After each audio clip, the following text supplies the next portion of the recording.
Then Rassilon passes you. I'm sorry.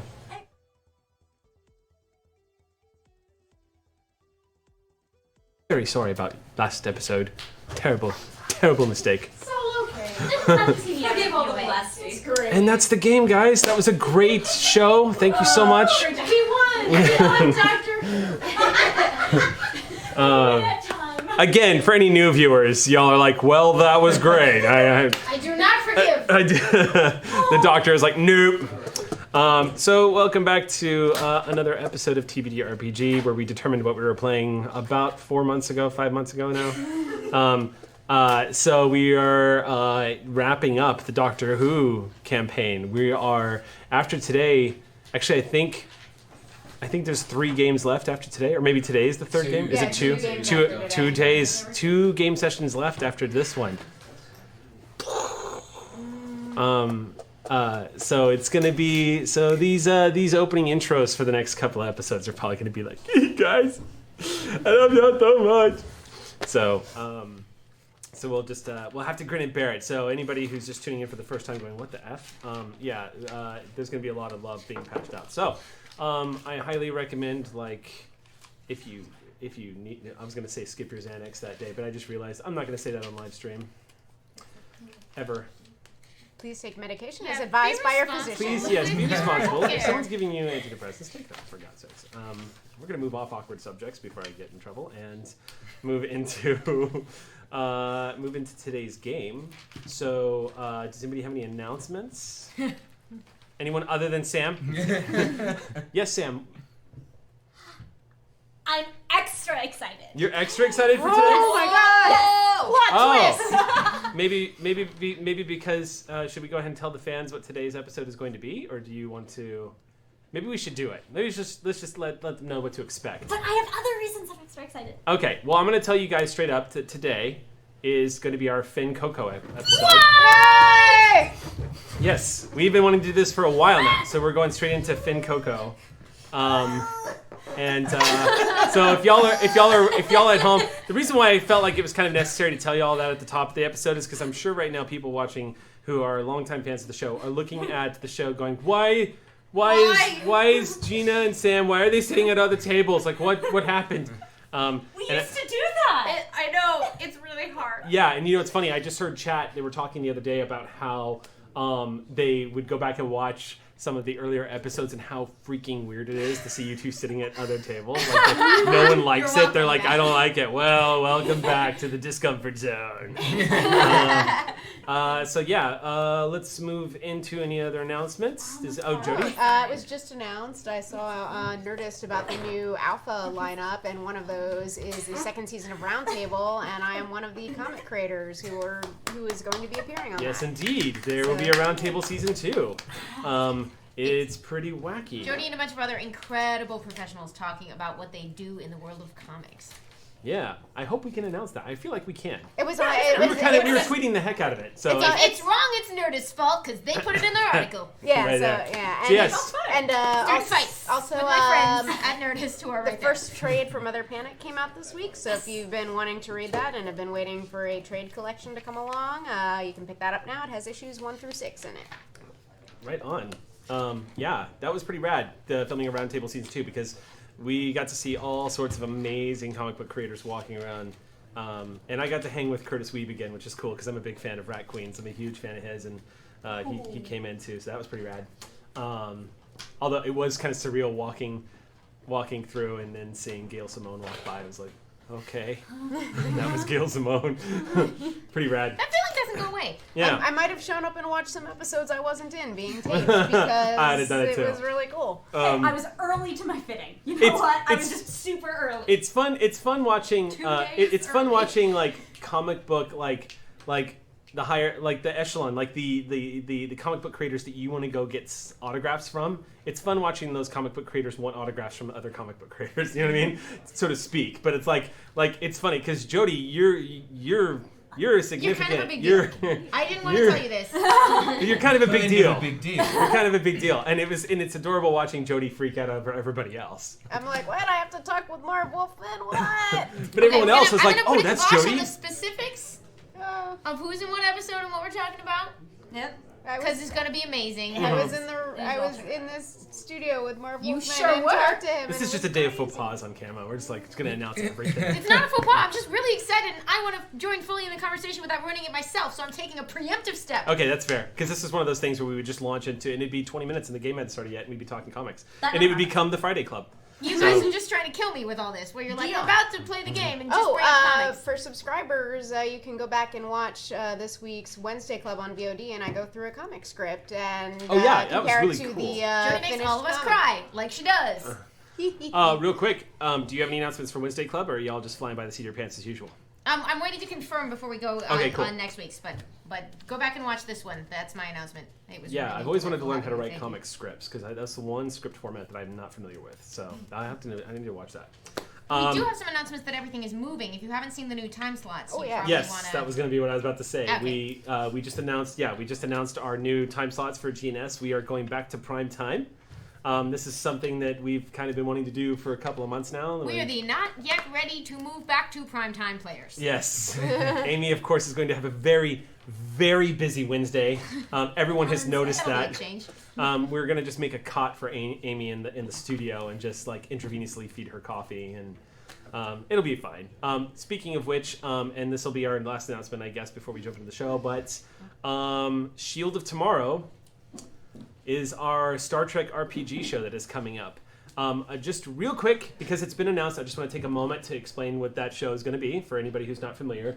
It is going to be our upcoming Star Trek RPG show in conjunction and partnership with Modiphius Entertainment. We've been talking to them for months, and we were both really excited to like band together, and this show is basically going to be launching. You guys are going to get to see the game here before it is released. So the game, I think, is going to be coming around. I don't know their exact release date yet. I feel like it's going to be around Gen Con, because that's when most gaming companies really know. They like to release around the gaming convention times.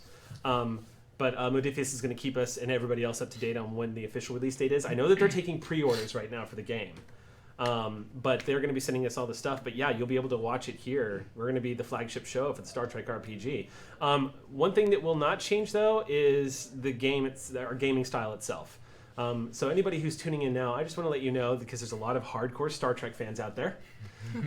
This is still going to be an RPG show with a bunch of friends. The only thing that's going to change, really, is the universe in which we're playing in, and a couple of other little kind of cool knick-knack thingies that we're going to be doing, because like I said, we're going into a primetime slot. We're starting late, 9:30, which is going to be interesting, but it'll be fun. Eric, everything's going to be changing. Yeah. I'm going to be playing a Blasty. Yes, Sam will be playing Get a ready. Blasty. What? Yes. They're so proud.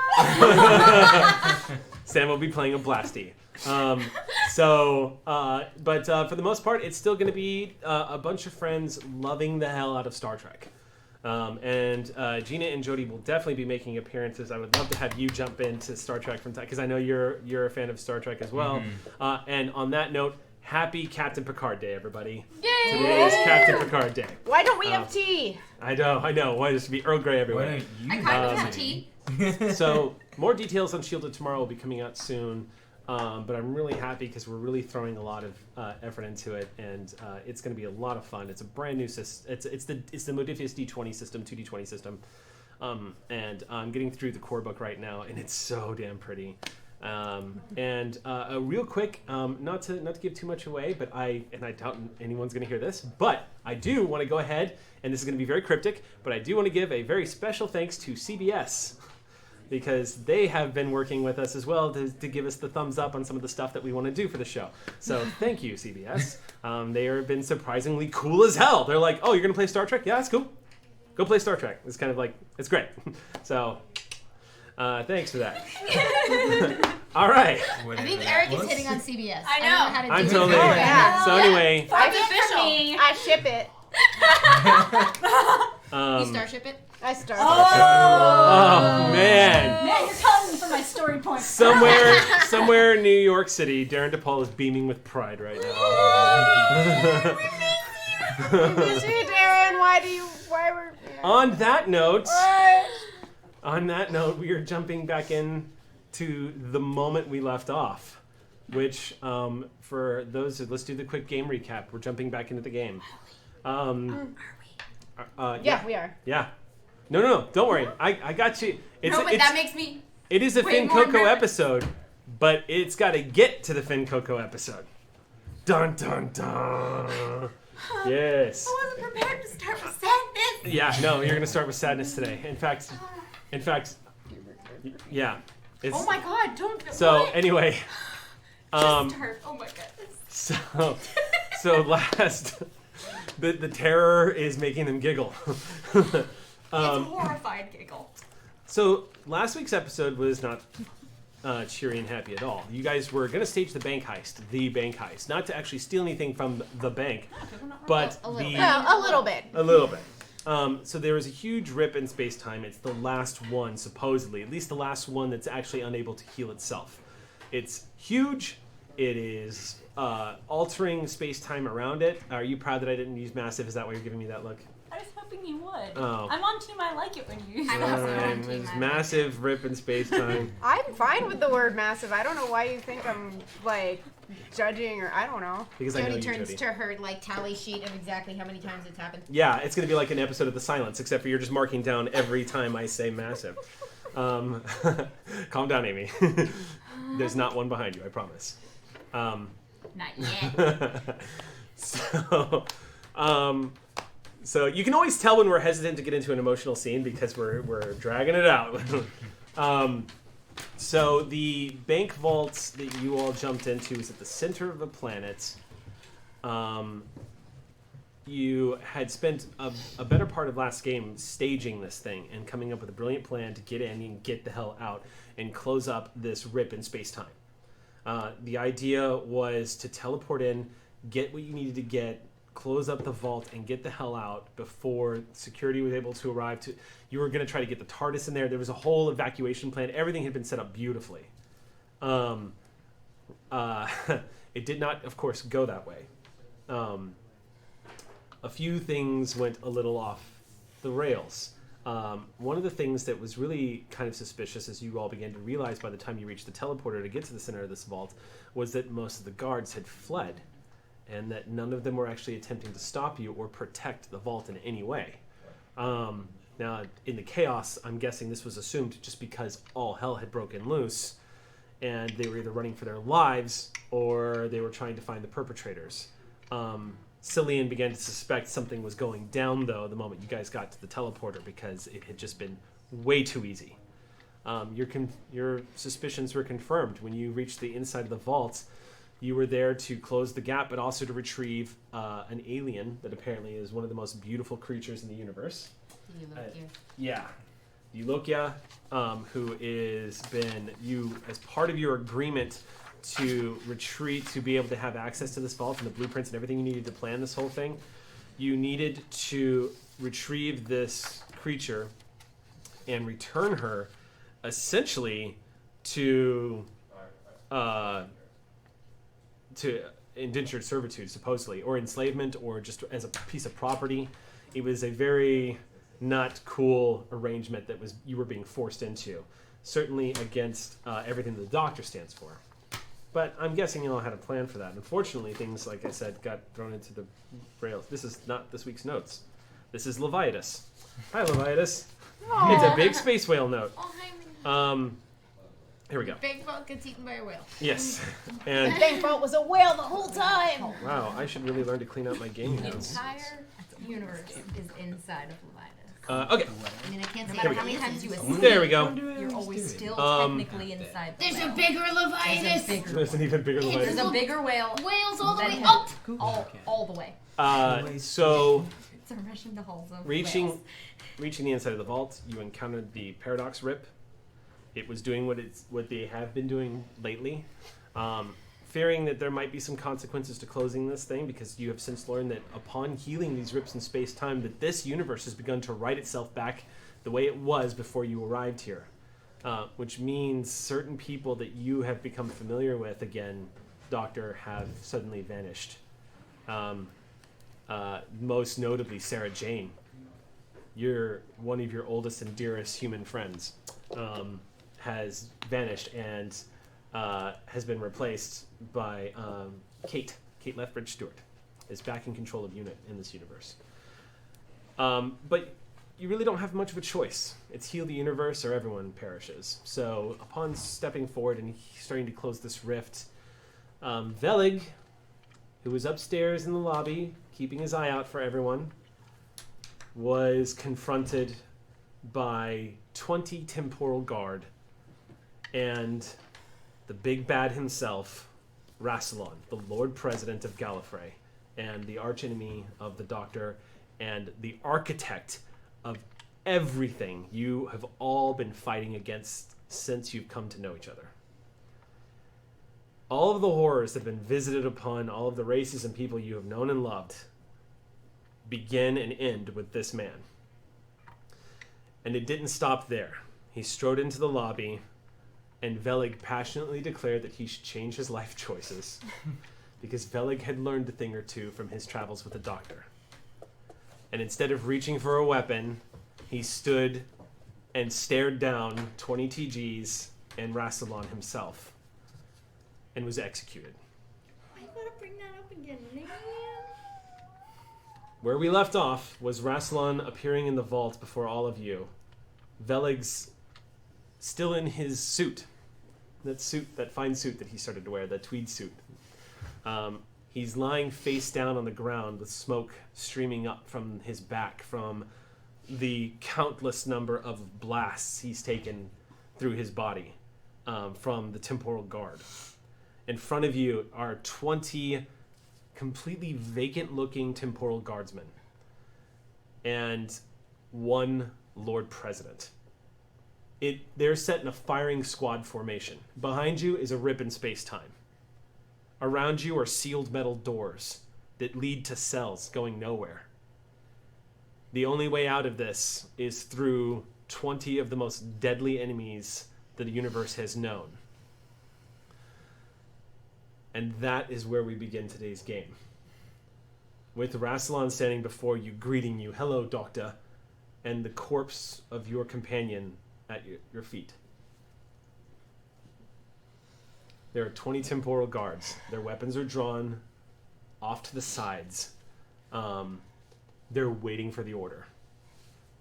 Rassilon has not given it. In fact, his arms, those gauntlet, he's got this articulate, large metal gauntlet on his right hand. Just on his right hand. It looks like a gauntlet of pure authority. It's just, who knows what technological devices could lie within inside. But it gave him the strength to just toss a Centauran very simply off to the side. He has one hand behind his back in the gauntlet, clearly visible, as almost like as a posturing, a show, with his fist outright. And he's looking at you with the slightest hint of a smile. But mostly it's just authority. It's mostly the look of a hunter who's finally cornered the fox. Hello, you absolute waste of the spark of life. Ah, yes. I wondered how long it would take you before you climbed your mountain of pretension. I'm pretentious. Of course, Doctor. Lord President. Lord President. As I was always meant to be. Right, I see we've clearly established who the pretentious one is. Let's move on. Don't confuse destiny with pretension, Doctor. You had the opportunity many times in your life, in this universe, and I suspect in the one you've come from, to kill me. Many times. And I wonder how that must weigh on you. How many foes have you left alive for your ideals that have visited misery and pain upon others? You see, Doctor, the truth is, it's a numbers game. It always has been. Some of us understand that. Some of us choose to be naive. It's not a game. It's not any kind of game. That's what all of you seem to fail to understand. Life is not a game. The universe isn't something to be toyed with for your personal gain. I could understand feeling that way if I was human. with one life and nothing to offer. Pity you're not then. He steps forward and stands over Velig. You are not fit to be near him. I always admired the Centauran race. I admire their passion and their single-mindedness. This one was broken, it would seem. And that's why you murdered him? Is it considered murder if you step on an insect? What do you want? Your death. I wanted to see it personally. See, I've been keeping track of things for some time now, and I do believe this is your last regeneration, Doctor. If I'm counting correctly, and I am good at the numbers game. You took a doctor out of this world, and another came. You think I'll be the last? Curious about that. Davros. Davros is a variable I did not expect. He'll be I'm sad next. for you.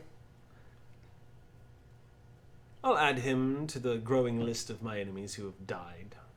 I hear you have been running around with the former Lord President. And how is he? Still calling himself the Master now that he's a pauper? I'm not particularly interested in this small talk. What have you been doing with these rips?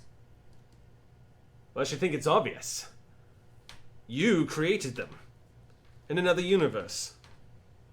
And I've been capitalizing on your mistake. And you don't terribly mind that they're ricocheting through every version of every universe and possibly going to end your stupid little power grab along with the rest of it. I am not incompetent, Doctor. I know how to harness the powers of paradox. I can rewrite this universe how I see fit. Look here. And he motions to all the temporal guards behind him. Look at these loyal Gallifreyans. Rewritten as I've seen fit, to do as I see fit. Using the paradox energies. You'd be surprised what you can do with reality when you have the ability to harness, absorb, and manipulate paradox. Sometimes it's just as simple as concentrating. And I have been saturated in it now. I have become ingrained with it. And so I cannot let you close that one, Doctor.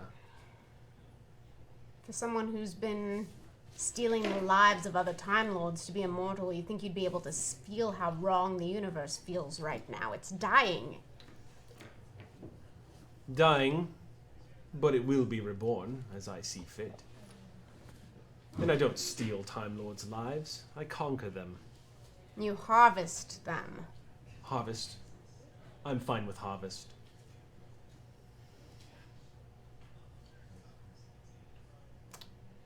Your friend. He points to Roko, who's just lifeless in your arms. Would you like me to start with them? It seems like they're already... I'll stop you right there. You say anything else about this one and I'll kill you myself. You don't even get to think their name. There was a time where that level of defiance actually amused me, but it has become so tiresome. I could say the same thing about your attitude. Well, I suppose we've said all there is to say here. No, I have one question for you. Corsair. You are the most useless Time Lord that was ever created. Look what you've done with your life. Had a hell of a lot of fun. Oh, good. I'm glad. That will make this moment less painful for you, I suspect. I have a question for you, though. Ask your question, Corsair. Do you remember his name? I don't have time for riddles. The first time you were Lord President, the first time you started playing with Paradox, the man who turned you into the Council, who had you stripped of power, that you had killed, do you remember his name? Only his body.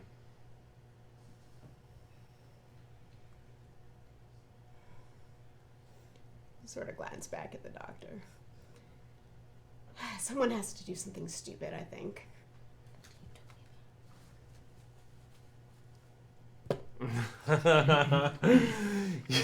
You pull down your sleeve. Okay. So you watch the Corsair pull down her sleeve, and underneath the sleeve is a vortex manipulator. And are you doing what I think you're doing? Oh yeah. Okay. Roll 2d6. No story points for this? I'll let you burn a story point on this, but not on the second roll. Okay.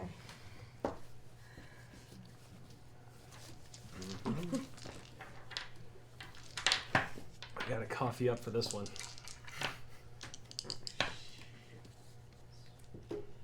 How'd you do? 11. Did you no double? You didn't roll snake eyes on anything, did No, you? there's only 1. Ooh. All right. In that case, roll 2d6 again. And tell me what you roll. 10. You rolled a 10? Yes. Okay. 10. Okay. The Lord President doesn't seem to understand what you're about to do. Even when you pull up the vortex manipulator and hit the button, there's a look of confusion, not just from your party members, but the Lord President's staring at you kind of curiously.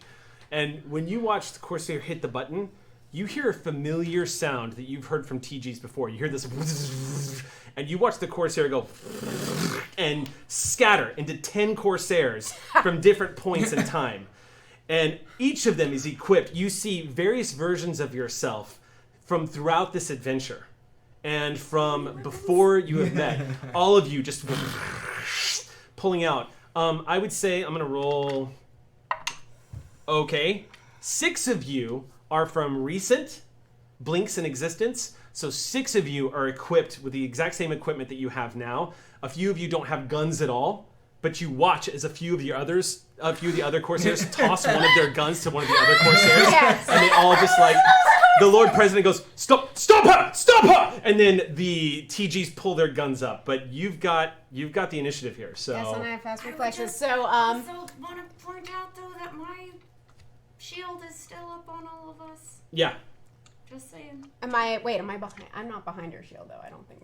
I mean, I bubbled all of us. she's That's a lot bubbled of story everyone, but the points, shield so- can be physically walked through. It Okay, stops. yeah, It yeah. stops. I'm just Oh. saying, don't fire because you have a big shiny thing and blue shield. Yeah, in front of you. we walked through that then. Okay. And all the 6 who are from recent, Uh-huh. who have been to the factory at Villengard, are pulling the anti-grenades out of their belt and throwing. How many? One in each hand, or One in each one hand. in each hand? And the rest who have been given guns open fire.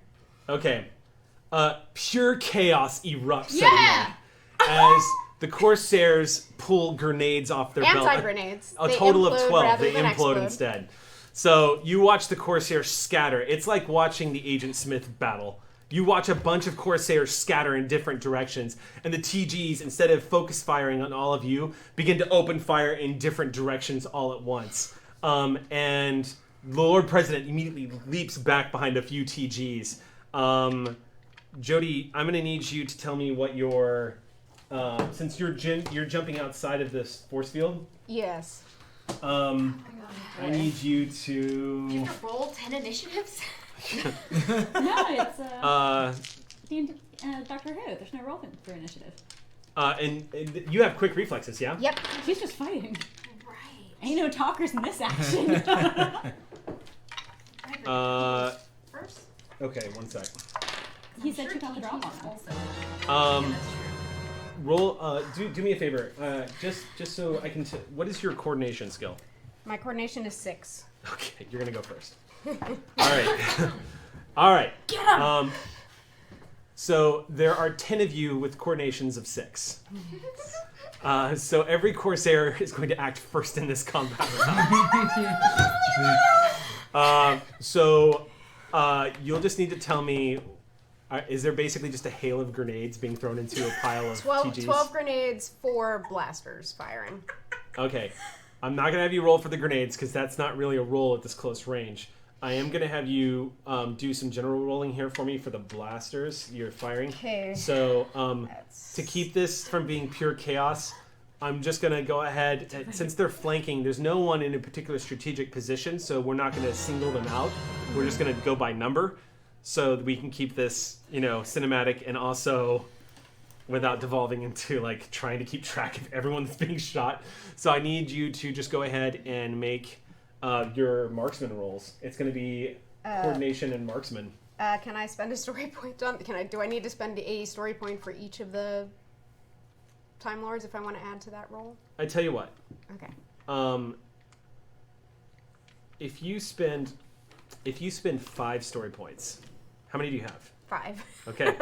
If you burn your story points, then I'll let you get away with all of this, and you can have a story point for every character. Because the thing is what you're doing is so fucking epic that it deserves a story point unto itself. Okay. So then I burn end 5 with story 1. points, which is enough for You have another story point for me. which, according to the game, is enough for a serious plot twist, and I would say that's pretty Serious accurate. plot twist! I would say that's pretty accurate. So as a player, you're plot twisting the hell out of the narrative right now.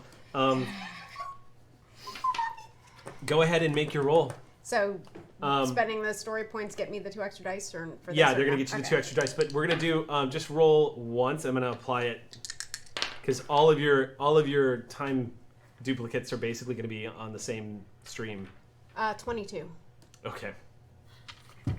22. I like that face. I like all the faces you're making him make. Yeah. My face right now is just glee rage, I think. You finally got your guns. I love that all of the zillions of weapons that have been accumulated over the course of this adventure are all being used. Finally. After the okay. first 4 episodes of not letting you have a gun, this is the best possible luck. And some of these more might have had guns if you'd let me have guns back then. I'm sorry, and You I have have many enough other guns. emotions that we will get to if we live truth through this. Oh my gosh. The truth is. Oh, hold on 1 second. Sorry, give me 1 sec, Win guys. the game. You win that too. Here we go. Ah, here we go. Ironically with Blasty. It was funny, back in old 2nd edition D&D, my friend Mike just took winning as a weapon proficiency. Yeah, that works. The dragon's like, damn it, how did you do that? Tolerant DM is tolerant.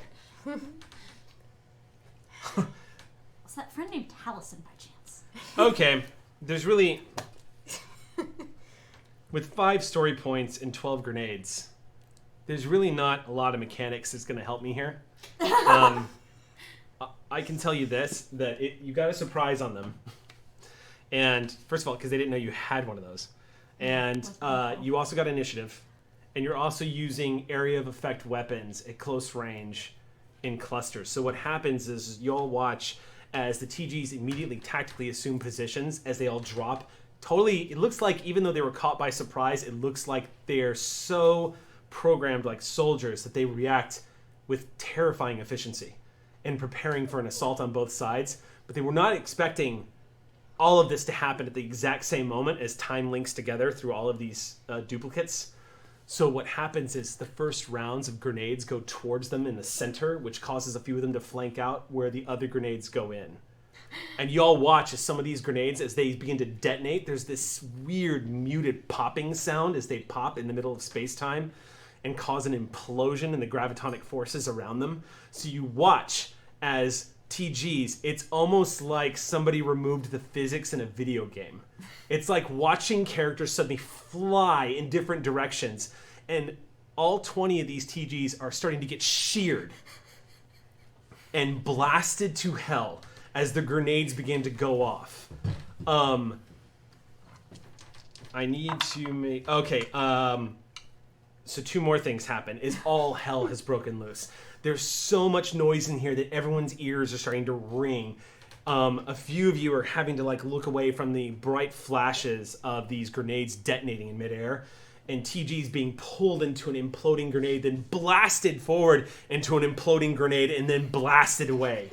It's pure madness. You watch as the Lord President brings up that gauntlet, and you see this almost like skin-tight shield just go around him, and you're watching all manner of debris, biological and otherwise, bouncing off of him and explosions that are taking place around him as he's got the shield up. The rip in space-time behind you ripples dramatically. from all the gravitational forces.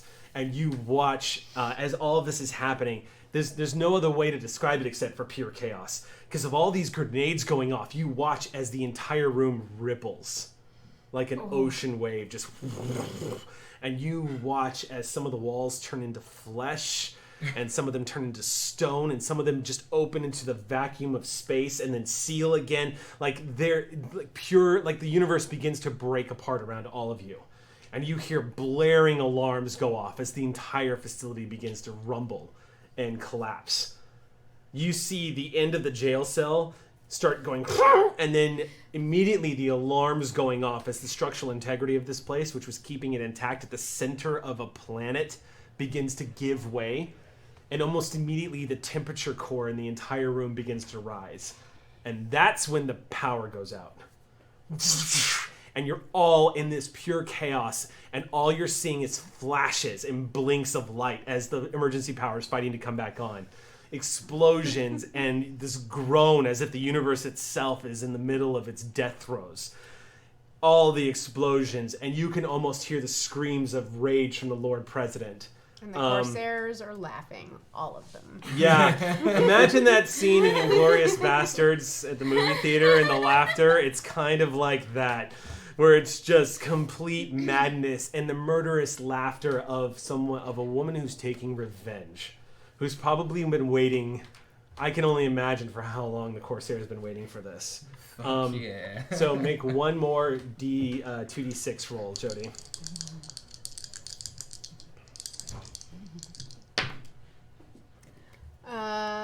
So the Corsairs, all of them, sort of glance back at the doctor, and I don't know if there's enough light to see anything. Probably not a lot. You can definitely see the doctor. She's surrounded by a light blue haze. What was the roll? 9. Okay. And gives like the very famous Corsair smile, blinks out. Okay. You guys watch as soon as the fire stops, you watch the Corsair's images begin to shimmer. You've seen this before. And the Corsair stops for a second, and you see from the flashing light, and she turns and looks at all of you just for 1 second, and you see a faint smile come to her face. And then, as the lights are flickering, when the lights flicker back on, there's no one there. None of the duplicates, the Corsair, there's no one there. But it didn't look like she splinched, did it? You have no idea. But the duplicates are gone, and so is she.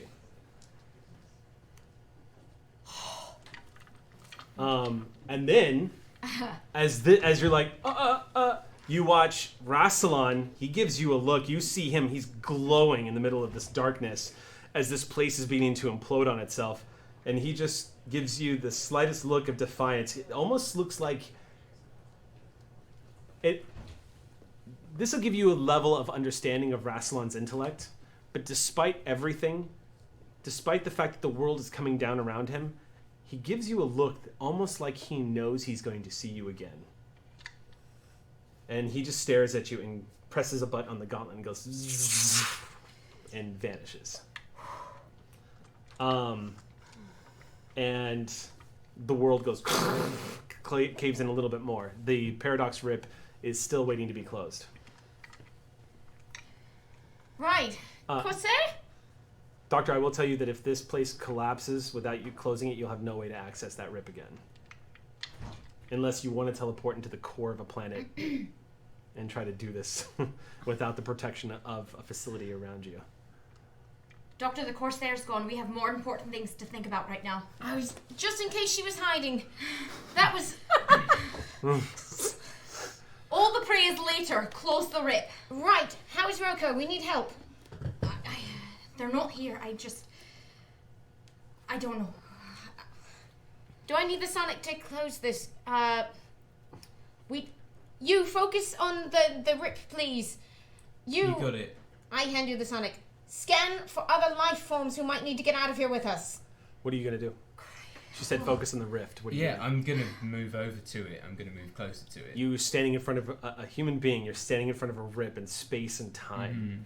A window to other universes. Again, looking into the infinite. The interesting thing, Duncan, is Cillian, as you're looking into this rip in space-time, you remember the last time you looked into this thing? You almost went insane because you were looking into an infinite corridor of infinite multiverses. infinite possibility happening at infinite variables all at once. And when you look into it this time, you don't feel that crushing pressure.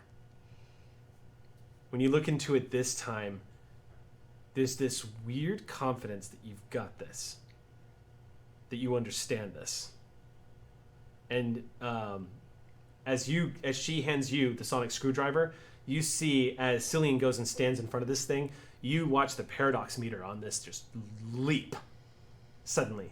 But as it leaps, you watch the as the lights are flickering around, you watch suddenly the chaos of like the walls turning from like grass to glass to like paper. You're watching it all suddenly solidify into one form, almost as if it's being run through a filter and it's finding order again as Cillian stands in front of this thing.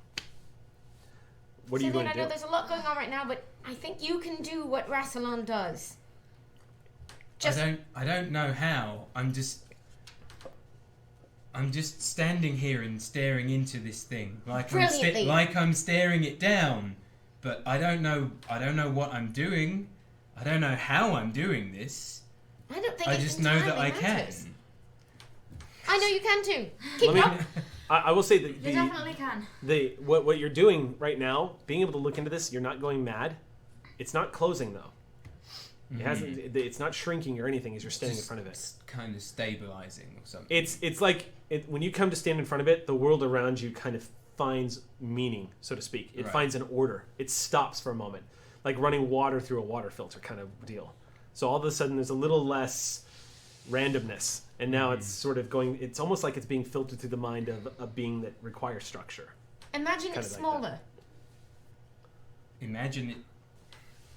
Okay. Doctor, don't we need you to close it too? I'm not sure we do. No. Okay. I'm gonna do just that then. I am imagining the rip closing. You all watch in wonder as Cillian focuses on this rift, and it almost like the universe reaches out and grabs itself and begins to close itself up.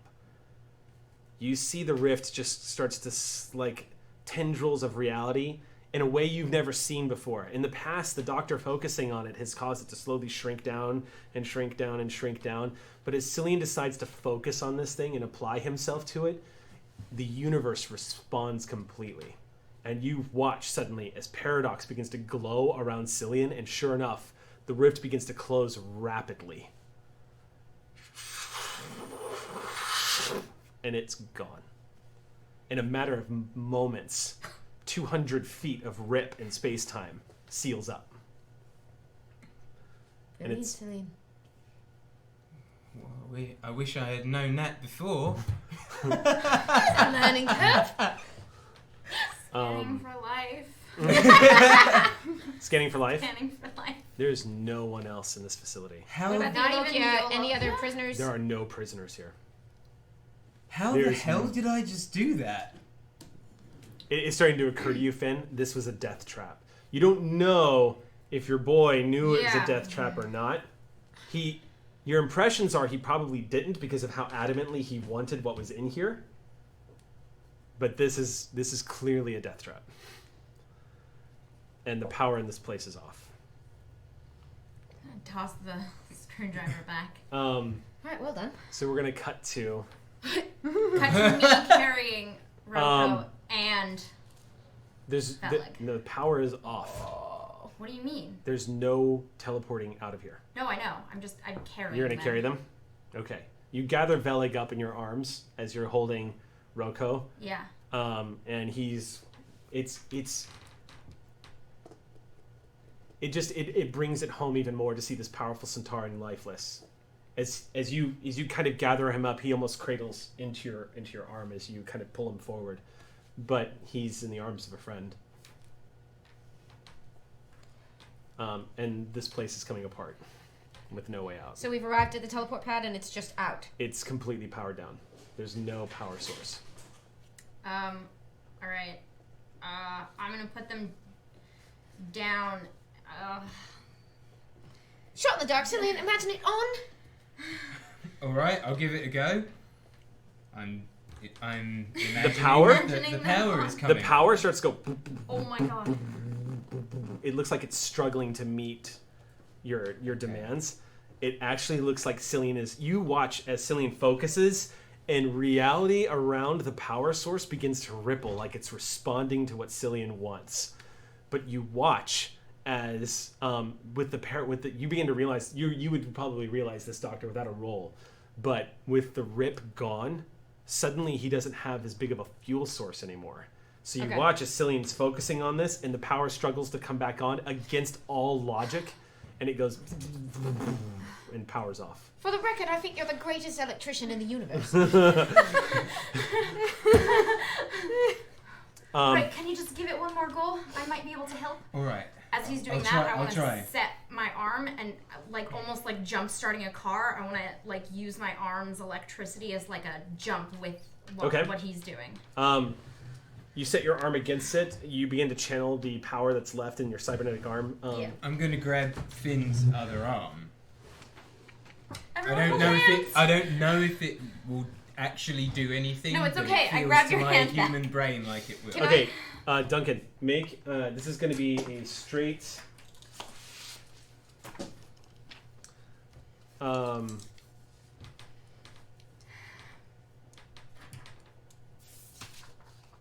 going to make this an ingenuity resolve roll. So go ahead and make the roll.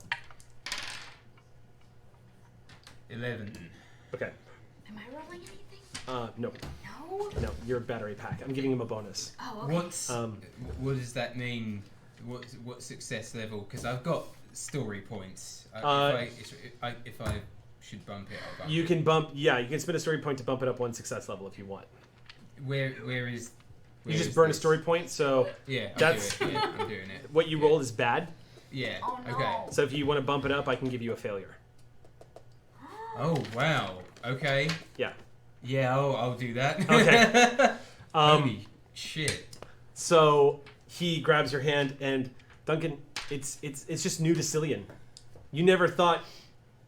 You always knew you kind of had an influence on things. You never dared to imagine that you had the ability to warp reality with a thought, using paradox. Yeah.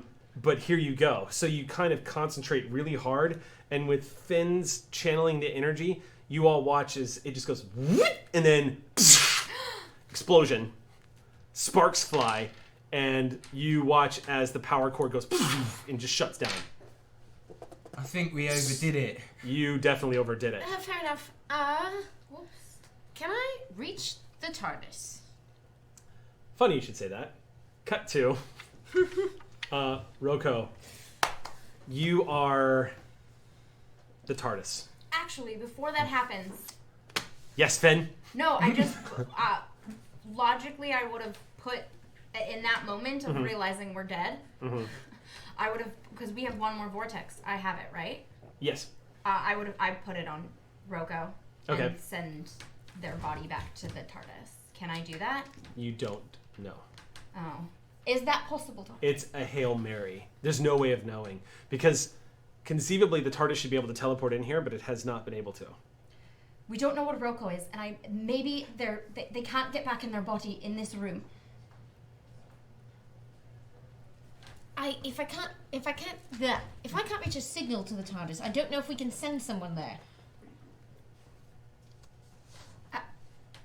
Put it on and I'll program it, and I'll see if I can reach the TARDIS. And if I can't, let's send it. Send them. Yeah. I meant the signal, but I said the wrong thing. It's Yeah. a confusing moment. Try. You're going to try to send their body? Yeah. Okay. I would wait to see if I Well, could yeah, contact the the thing TARDIS. is- So we were going to program it, put it on Roko, and then. But I know we're cutting dramatically, so however that needs to work. We put Okay. it on, and you go, let's wait and see. Cut to. Okay. So we're going to cut to the TARDIS now. Mm-hmm. Roko, you're not sure who exactly you are at the moment. You know that at one point in your existence, you were a very plucky tree lizard creature that was going on fabulous adventures. And now you're looking into the iris of all space and time. And you, for a split second, are You're kind of having that Dave moment from 2001 Space Odyssey where you're just kind of like gazing into the infinity of all that is. Much like Cillian did looking into the Paradox Rip for the first time, except for running interference for you is also you, which is you now and has always been, but has never been. You know it's a TARDIS matrix, but you've always been the TARDIS matrix. And you've always existed. And so there's this strange, like, melding of lines. But the moment you've melded with this consciousness, it's almost like the TARDIS matrix has thrown her arms around you and is trying to shield you from the worst of it. Because much like Rose Tyler encountered when she bonded with the TARDIS, it's dangerous. You are aware of all things happening right now in time and space. And the most difficult part about all of this is there's a part of you, it's this very small part of you that just wants to let go of everything. All mortal attachments. The idea, anxieties, everything, even like your previous life, and just it's literally becoming one with all things, because nothing begins or truly ends.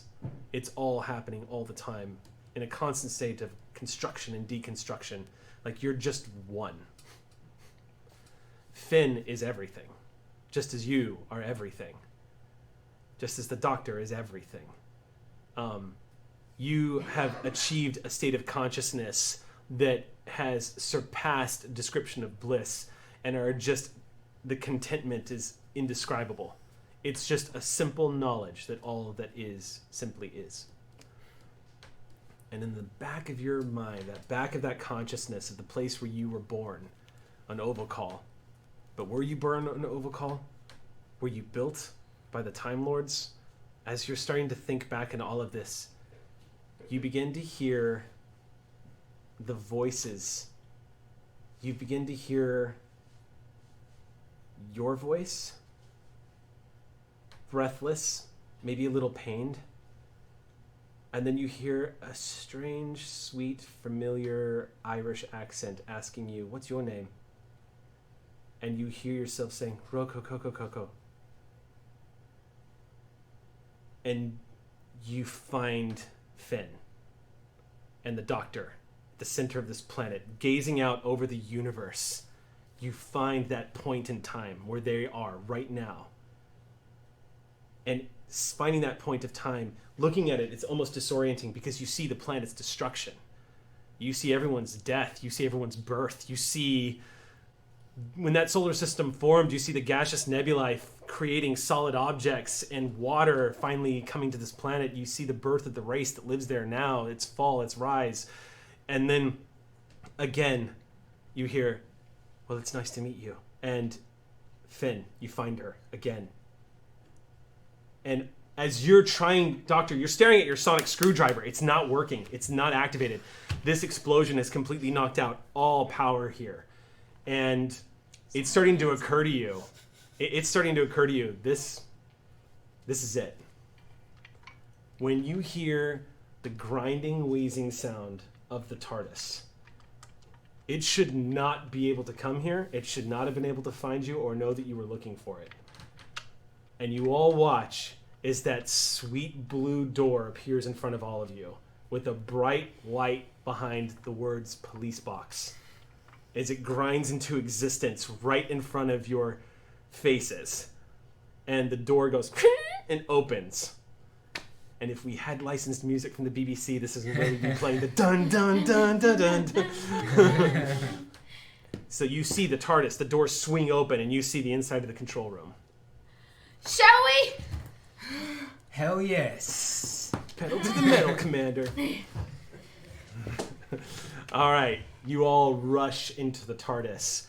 You run right up, and before you can grab the console, the TARDIS goes whoosh, and you stop as all of a sudden it activates and begins to go. And you leave.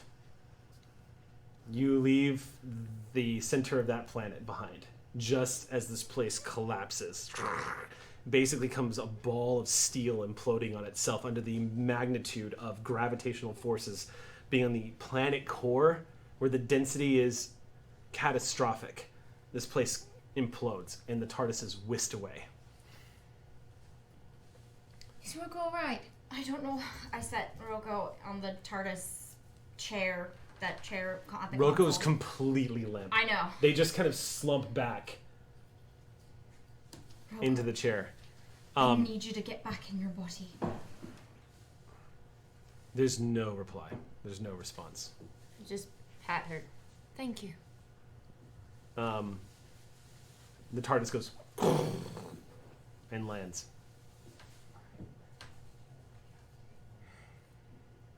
I'm just shaking Rocco as hard as I can. It's no one's there. As the more you shake Rocco, you realize there is no one there. Celine, get me some water now.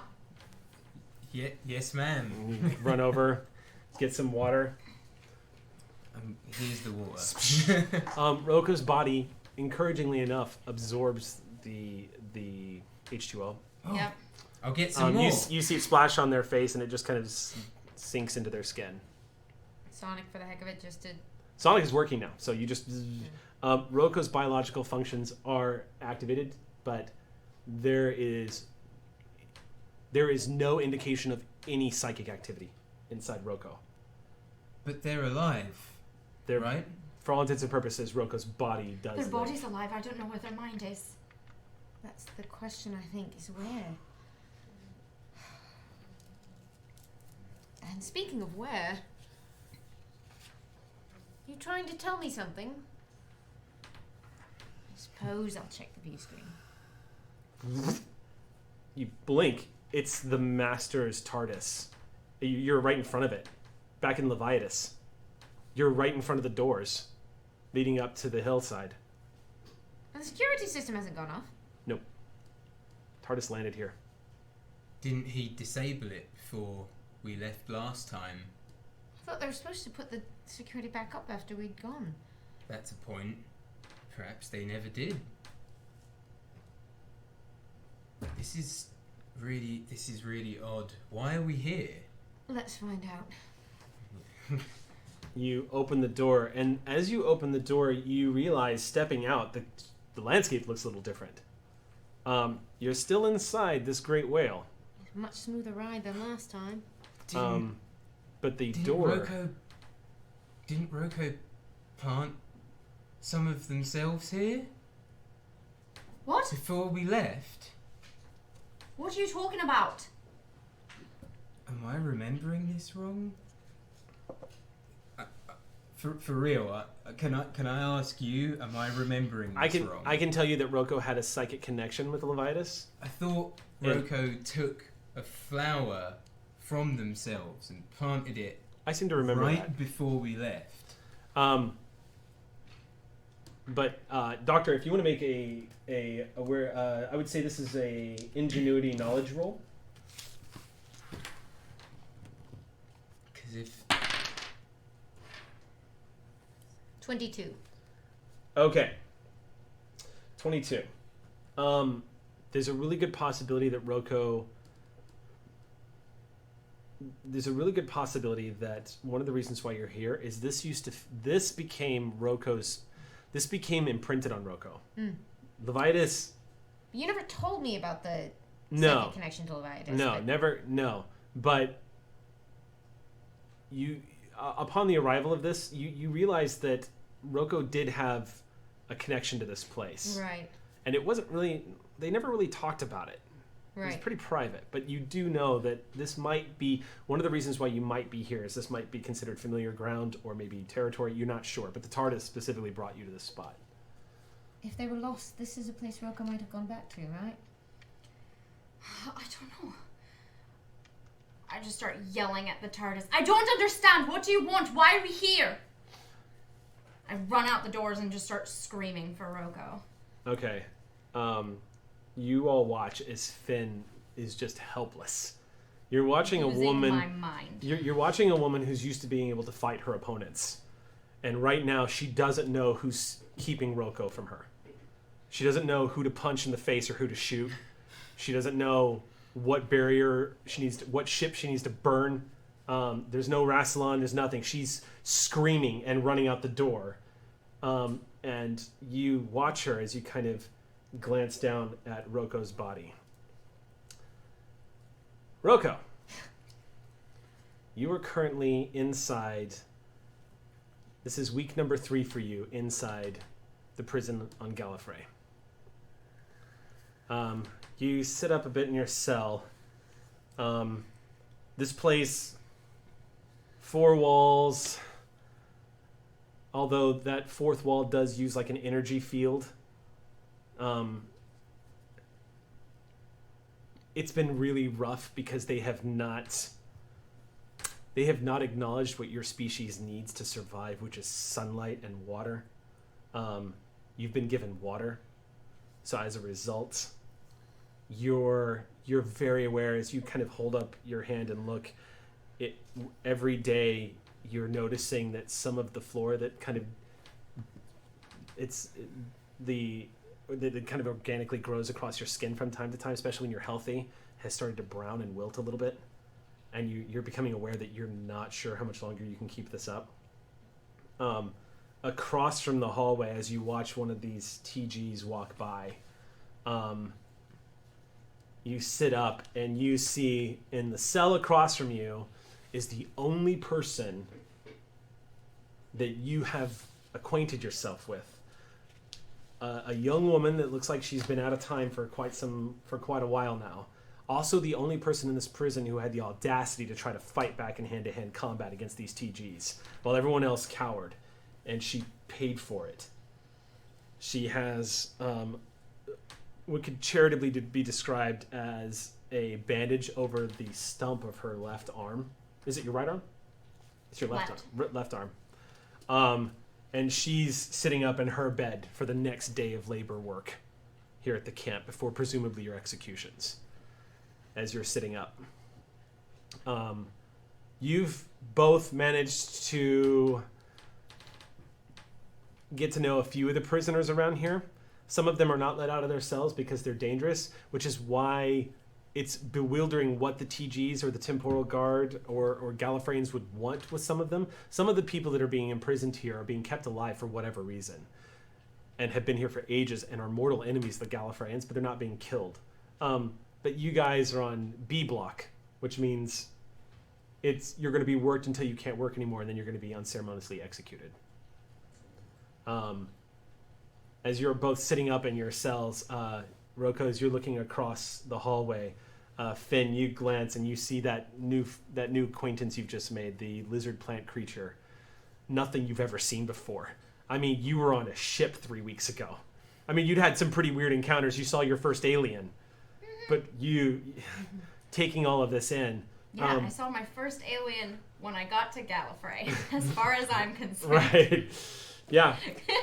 So, sitting up, and again, another day trying to accept this new reality that you've been handed. Not sure why they attacked or why they took you in. They asked you a bunch of questions about that woman you were traveling with called the Doctor, and then they threw you in here. The only thing that's kept you sober, strong, and going forward is the stinging, burning, chronic ache of that arm. Every morning when you wake up, and every night when you fight to fall asleep. And you're sitting up in bed, and you see that familiar sort of desperate look on the face of this creature whose name you think you got it. It was Roko. When you helped them up the other day, when you guys were in the middle of doing some labor, you were doing some hard labor, and Roko fell over because you think they're not doing this. They don't look so good. Yeah. You were helping them up with your good arm. And you two are kind of looking at each other from across the room right now. Right now the cell block is empty. Good morning.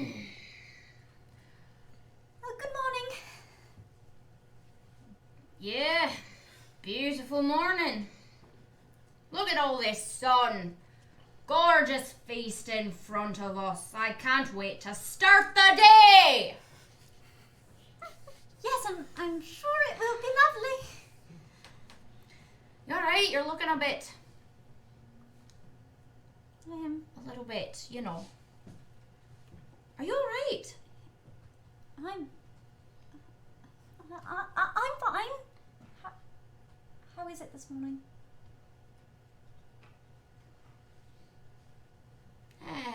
I've had worse.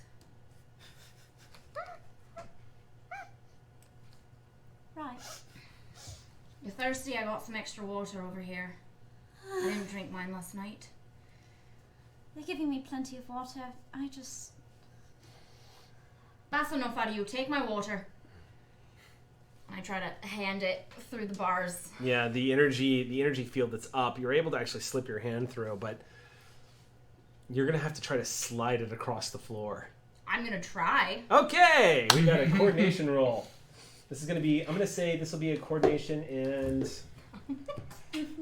I would think this would be an athletics check. I'm opening my dice for the first time. Uh-oh. I brought... Oh, did you make that yesterday in Minds and I Crafts? did not make this one. This is something else, but that was a dice jail. That was the jail. This is the container where the dice live, and it's a tiny pirate chest. It's amazing. Full of treasure. Full of treasure. Oh, I wish we could sell stuff like that on Should like we go Cantina. get the dice jails just in case? I didn't bring it because you better be good. I love you. Let's be honest though, Doctor Who is actually very nice because we get story points. So even if our dice, even if they're No. jerks, we can be like, nope. But they won't be jerks right now. They'll be lovely. They'll be They'll be lovely. All right. That What am I dice rolling? You fail. haven't told me. No, you're rolling. You're gonna roll Coordination. coordination athletics. Athletics. Okay. Yeah. And this is to slide it across. I'm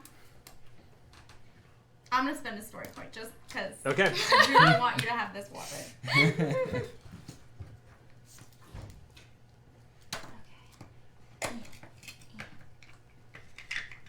I'll use these two.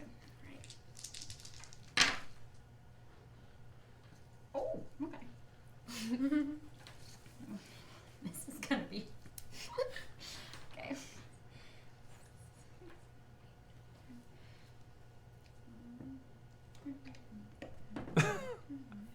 I think we have overkill here. I mean- 29. Okay, so that's the kind of roll you go for when you're like trying to bullseye a TG. You've rolled that shit when you're trying to like stop the master from doing stuff. Yeah. Yeah, you just slid a click. No. You just expertly slid a cup of water across the floor. That is the kind of number that you need for me to be able to catch it.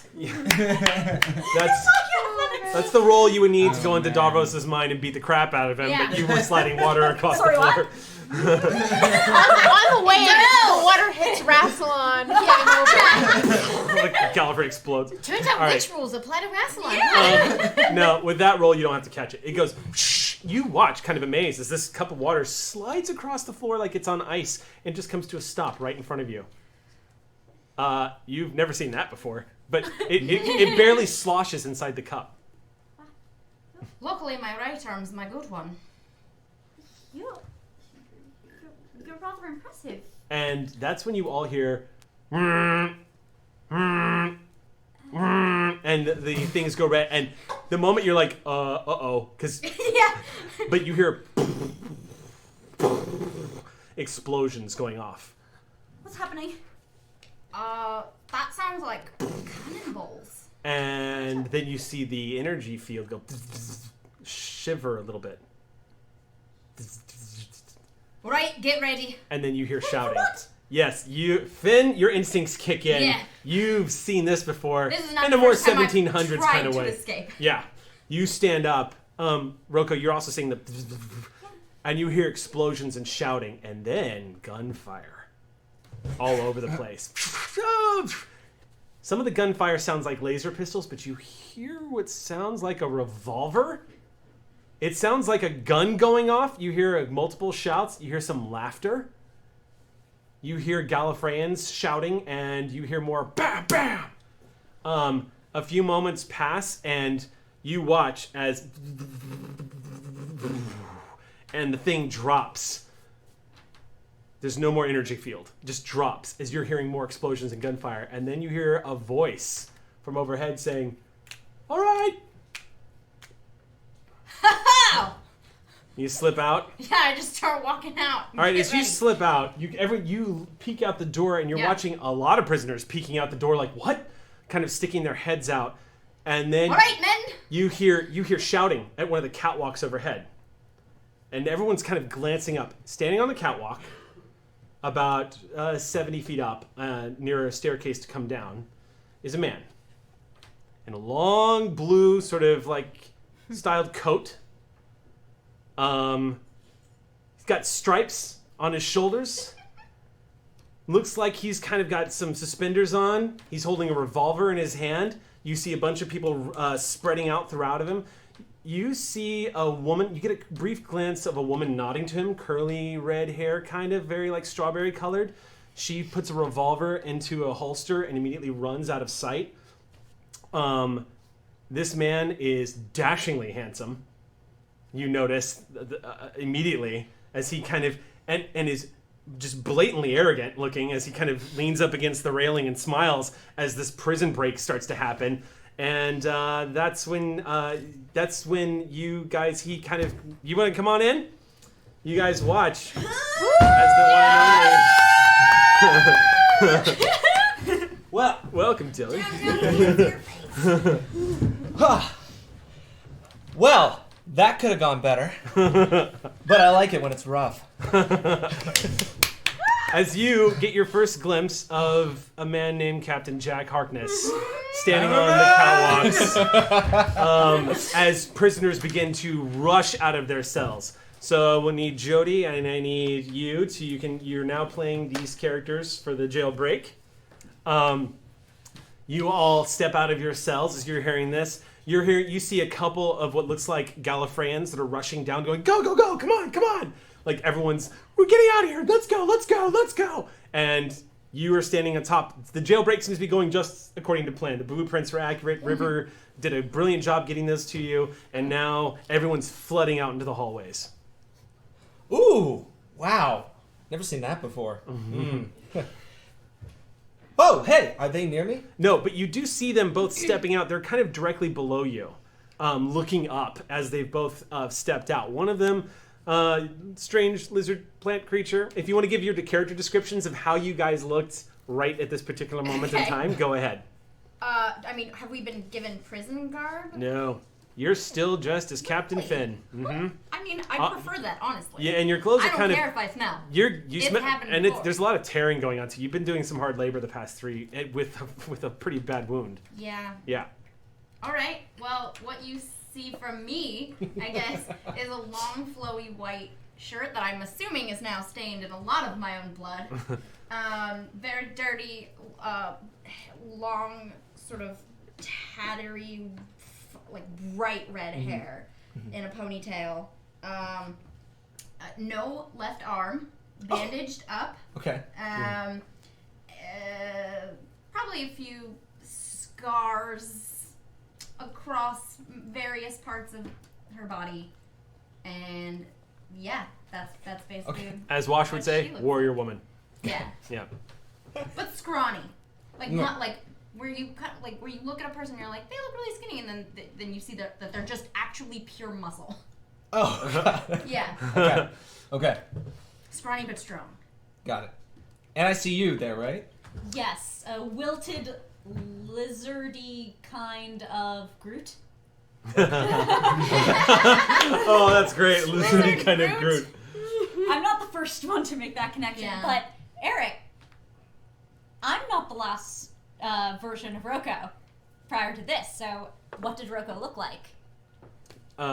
So at this point in time, Rocco had been sucked into space after being pulled out of what you believe Rocco had been the one coming to this conclusion. Quick recap of episode 1 of Doctor Who TVD RPG. When I was Rocco. Oh, okay. When you are all sucked in, when you all appeared inside this reality, apparently you were in the belly of what you believed to be a reality-devouring monster. Now, the Obakali had been studying these creatures. They believed to be in null space, or the space outside of time-space. And what the theory is that these creatures are more ancient than the universe itself, and that they feed on reality. None of that has been confirmed, but that's the running theory. Rocco is convinced that there was something else going on, and had actually managed to encounter one of these legendary creatures, unfortunately being swallowed in by it, and then being tossed into a reality shift and all this other wacky crap. So Rocco currently is still decked out in their scientific research outfit, kind of like a bodysuit with all sorts of zip pockets. Did I have a lab coat? I would say you probably had a lab coat. Yes. Excellent. Um, It's a very dirty lab coat now, but Yeah. it's still mine. yes. You've had a pretty strange 3 weeks. You met the doctor. You met Velig. You met everybody inside the belly of that beast. You almost got out, and then you got sucked into deep space. What's that? I didn't know it was a doctor at that point. Oh yeah, no. I died No, before you had that. no idea. Yeah. Right. Supposedly you were sucked into deep space where you should have been immediately killed, but you were not. And so that's what you look like right now. You've had a rough. You both have had a rough time this past month. And that's what you see looking up at you. Most of the prisoners are running, but these two have stopped to look at you, which you have to One of them admit. shouts at you.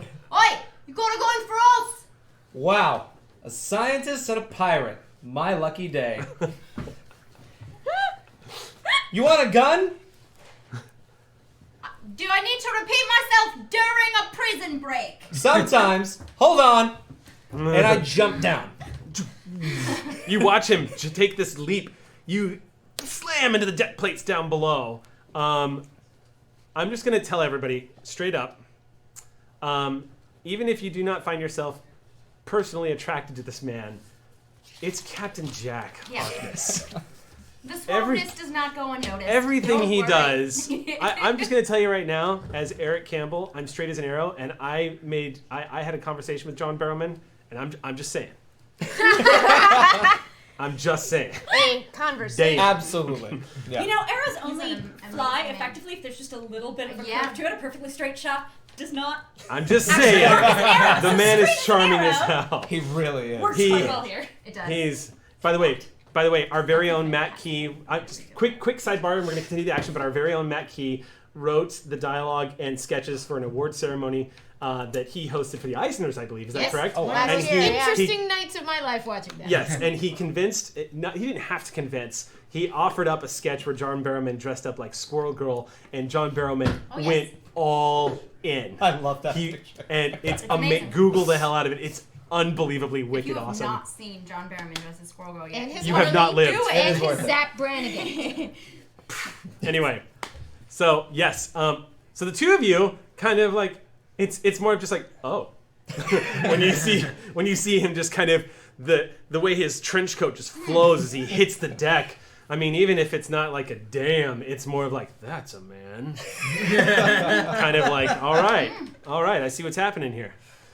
Yeah, and I'll say that definitely if you're going to stage a prison break, you would definitely have carried some spare weapons on you. And at this point, Jody, your character, and Cillian, I don't know your character's name. Cillian, Duncan, your character names, which we haven't decided upon yet. Oh, my character has a name. Oh, okay. You can throw it out when you guys met. But you see these two also come running up, realizing that in the midst of this chaos, there's actually some people who have stopped and talking to each other.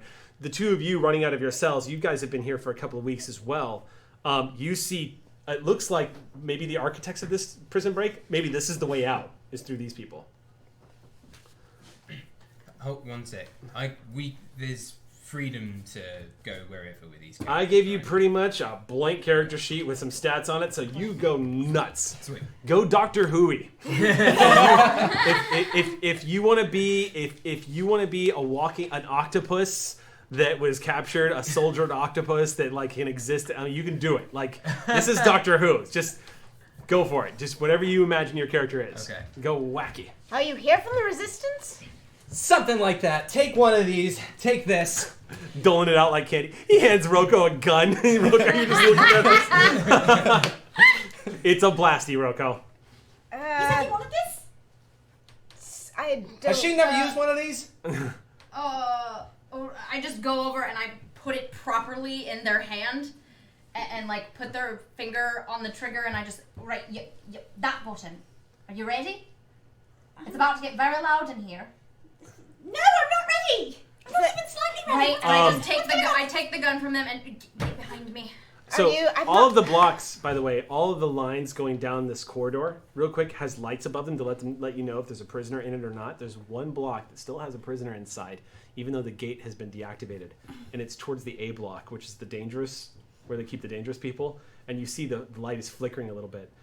Amy, you see, you come into consciousness as you see the energy cell that has been keeping you here. and the thing that you've been plugged into in the wall that's been keeping you in stasis. You come online and you see next to you is a workbench where the Gallifreyans have been coming in and probably experimenting on you or breaking you down a little bit. At what point may I turn over this character You may sheet? now turn over your character sheet. Amy has no idea what she's playing. Wait, really? Yes. Well, then I did this on purpose. So have fun, everyone, because get ready. Amy's going to flip over your character sheet. What is it? I'm ready. I'm excited. I get excited. Release Who is- me! What? You're free. You feel... You're free. Oh, You see your protocols come up, and you are liberated. There is an opening door. You can step out. What are you doing? Christmas. I think I know. I have an idea, but I don't know. What are you doing? What are you doing, Amy? You gonna leave your cell? Yes, am I connected to anything? No, you are not connected to anything, which is unusual. You're also aware. You're also running the probabilities of survival, and you're aware of where you are. You're aware of your protocols and what you're supposed to be doing. And you're realizing you're having to alter your own protocols in order to liberate yourself from where you are. So essentially, you're having to rewrite your own protocol right now that you're no longer connected. I am so messed up right now by my own unethical decision to look at the back of the sheet. Because guess what shows through the back of the sheet? Don't worry. And guess what's on the sheet? Don't worry. All right. All right. So what do you? So you step out. What's going? The energy field has been dropped, and you're hearing the sound. You're familiar with the sounds of the alarms and the explosions in battle taking place outside. What do I remember? You remember being separated from the whole consciousness, being taken in. You remember being dissected, taken apart. You remember the Gallifreyans deciding that you were too low tech to use, but maybe you could be upgraded to manual labor work, and that more study was required. And that was the last thing you remembered. You were being taken apart and put back together again. Have I You are been functional. upgraded? No. Thank you. No.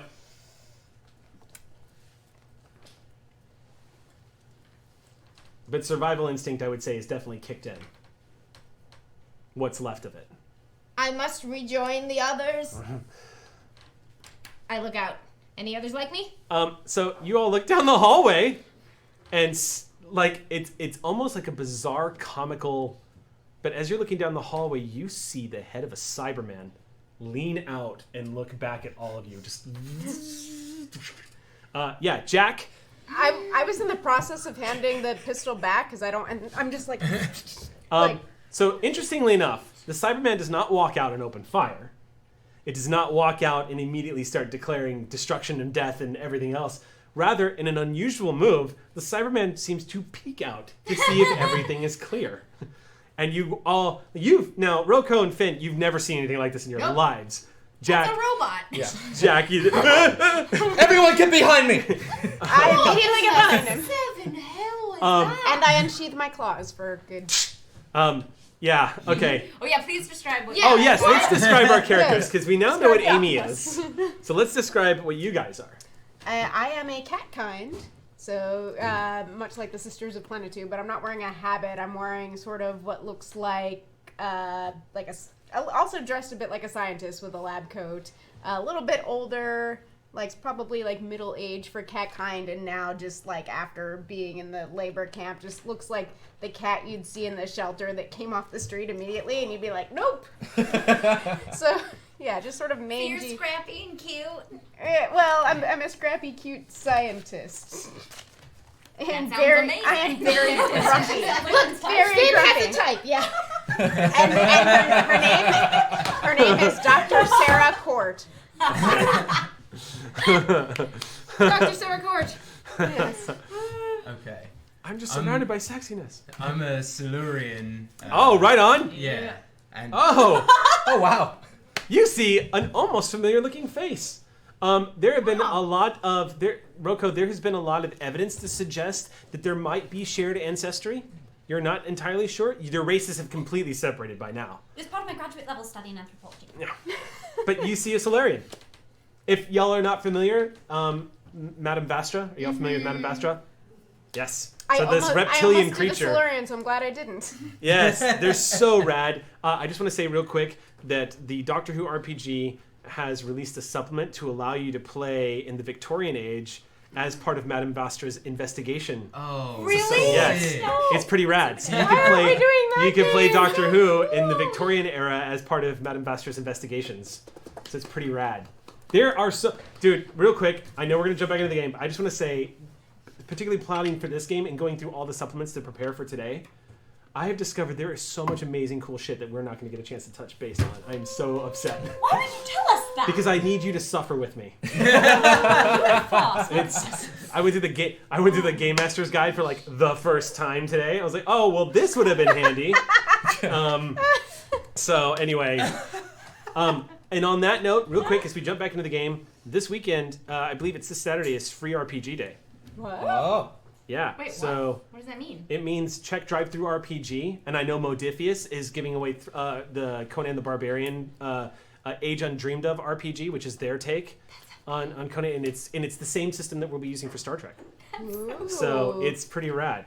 So anyway, And in the Okay. meantime, I get behind this sorry for the commercial there, guys. long-blooded, long-jacketed, loud, So wait. blasty person. Oh yeah. Solarian of what Told you to get back. Well, size or demeanor Yeah, or yeah. dress? of what? Of what size or demeanor or dress or... Well, I'm dressed. My clothes are really ragged, like I've had the crap beaten out of me a lot, and I look like I've had the crap beaten out of me a lot because they've been Beating the crap out of you? they've been torturing me because I've been uncooperative in saying why I was where they found me. But sort of. Keeping the dream alive. dream Dr. alive. Sarah also Yeah, that's probably why we're has all signs Yeah, of torture. exactly. Crosstalk. Exactly. What's up? Okay, so I'm like 6 foot. You know, I'm living vicariously. Amy, just so you know, I like and keep when track of the this, background's but just so you're aware, as Tall wizard. That's as That's right. That's right. so just real quick, as an aside, as a Cyberman, just so you know, Amy, you get +6 to scare the shit out of people. Fear factor, Because 3, yes, You don't yes. actually need any of it. right? You- Cybermen are pretty scary and they have +6 on rolls to actively scare someone. Because Cybermen are horrifically terrifying, especially to people who know what they are. So Jack reacts appropriately, hiding behind him. Yeah, Jack, you're ready. The Cyberman does not. Interestingly enough, the very existence of this creature is threatening enough. But as you peek out, Amy, you see. First of all, your database immediately identifies Captain Jack Harkness as an ally of the Doctor, and as a potential threat, highest level threat. Am I armed? And we're hiding behind. As a Cyberman, as a Cyberman, you are a walking weapon. I am. That's the point, yeah. So but my here's natural weapon hasn't been disabled. no, it has not. Either the Gallifreyans think that you're not a threat, or they didn't think you were getting out, or for whatever reason. But you actually are able to. Let me put it this way: you could reactivate it. I have It's both not electric active, grip but you and can. particle beam. Do I have both of those? Because it's later Cybermen that have the. You're particle probably beam. going to have to burn story points to activate them, or you can find a power source to reactivate them. But they are functional. But here's the thing: as you're looking at them and you're running through the calculations and probability factors of getting out of here in one piece, as you see the group of them, you realize that there is a less than 8% chance you will be able to escape this facility on your own. You also calculate a 75 to 80% probability that they will not accept you as an ally and try to shoot you on sight. But you calculate a 90% probability of being able to escape and return to the others if you are able to somehow ally with them. Inferior intelligences. That usually isn't the proper introduction, but sure, we'll go with that. It's talking. Shoot it, please. Yes, I'd shoot it. Do not shoot. I have lived for this day. What? We're still going to shoot you. Wait, why are we shooting a prisoner? What? It's a Cyberman. So I need to just to clarify, because last we checked you were leaning out. Are you stepping into the hallway now? I will move fully into the hallway. This thing stands at almost 7 feet tall. You see, as you have seen it in the past seasons of Who, it is a Cyberman. So you, who are not familiar with it, watch this Iron Man looking motherfucker just walk out into the goddamn hallway. Heavy footsteps from something that probably weighs maybe 900 pounds or so. This pure steel fortress on legs just comes stomping out. And turns and faces all of you. And as Jack makes his declaration that's still going to shoot you, you see its arm go up. Violent confrontation will go poorly for you. I think it wants to shake your hand. I think it wants to kill us all. That might be my favorite threat that has been made on this game so far. Violent confrontation will go poorly for you. What are you doing? Do you know the way out? Yes, that's why we're backing away and leaving you in here so you don't know the way out. I would follow me, everybody. You hear, as you start stomping towards them, you hear, Jack! One of the Gallifreyan resistance fighters, a Time Lord, runs up to you, they've closed off the exits on the other side. Our exit's cut off. We'll have to find another way out. Damn! The temporal guard, they appear out of nowhere. They've got one of those things. He nods to your arm. But they look different. They're just appearing out of nowhere. We've got to get out of here. Okay. Plan B, everybody. You, quiet. Everyone, we gotta find an exit. Then, I don't know, where do I see besides this hallway? Aside from the hallway, you see the walkway going up, leading into the administrative wing of the building, which presumably is where all the guards spilled out of. But that's really the only other way out, except for the entrance, which he's telling you is now sealed off. And at about that point, he sees the Cyberman and goes, oh. And he raises his gun and he looks at you and he's like, what? You will not yet be upgraded. What did it just say? Yeah, that's new. Insight check. Sure, if you insight check, we're all D&D players here. It's the best way to describe that. It is. Let's be honest, it is the best way to describe I it. have that as awareness plus ingenuity for my empathetic check. Yeah, go ahead. Rocco, even with your psychic abilities and your empathy, you're trying to insight check a Cyberman. I'm just trying to figure out why on earth it, It's going to be... like, okay, go ahead and make your roll. Not threat, just Sure. like general read. Okay. What on earth is 11 plus 5, 16 plus 2 is 18. 18. Mm-hmm. Okay. Turns out I was always good at people. It's a yes, but. Yes. The Cyberman seems... It's difficult. The way there's no way this is a scientific creature. It is clearly some kind of soldier or It looks very plastic. war machine. Yeah, you don't see any visible weapons, but the way it presented its arm would seem to suggest that it could probably kill. You're having difficulty reading what its intentions are, but it definitely seems like if it wanted to make war or execute, it would have. Your instinct tells you that this creature, you're not sure if it's functioning on a survival instinct or not, but it wants to leave. And it hasn't killed you. That's all you're getting from this. Wait. Will you help us get out? When Rocco asks you that, when this alien creature, this inferior, downgraded biological mistake makes this declaration, you watch the probability factors change as you're kind of analyzing your chances and the direction this is going, and you realize the odds of allying with them has jumped exponentially. The possibility of escaping and possibly even upgrading this entire party once you've escaped is the far more likely outcome now if you are able to peace treaty with them. And I do wish to escape. Right, that's good enough for me. Can I roll to see what I remember of the multiple times that I've tried to escape the guards' rotations, like where in this facility I've exited besides going the way we were supposed to go?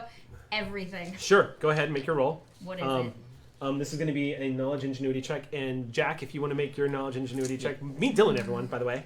It's Dylan. Dylan's on Vast. And, Please welcome Dylan Duvall. Yes, and has been wanting to jump in on Doctor Who for a while now and wanted to play Captain Jack, which I thought sounded great. So we've just been looking for a good entry point. I love Bowerman, so it's so much fun. Thank you. So, yeah, go ahead and make your rolls. Tell me what you 9. All right. We count all this, get. right? What'd you get? 2d6. What'd you 2d6. Yeah, Just count. Let's count those. Count those.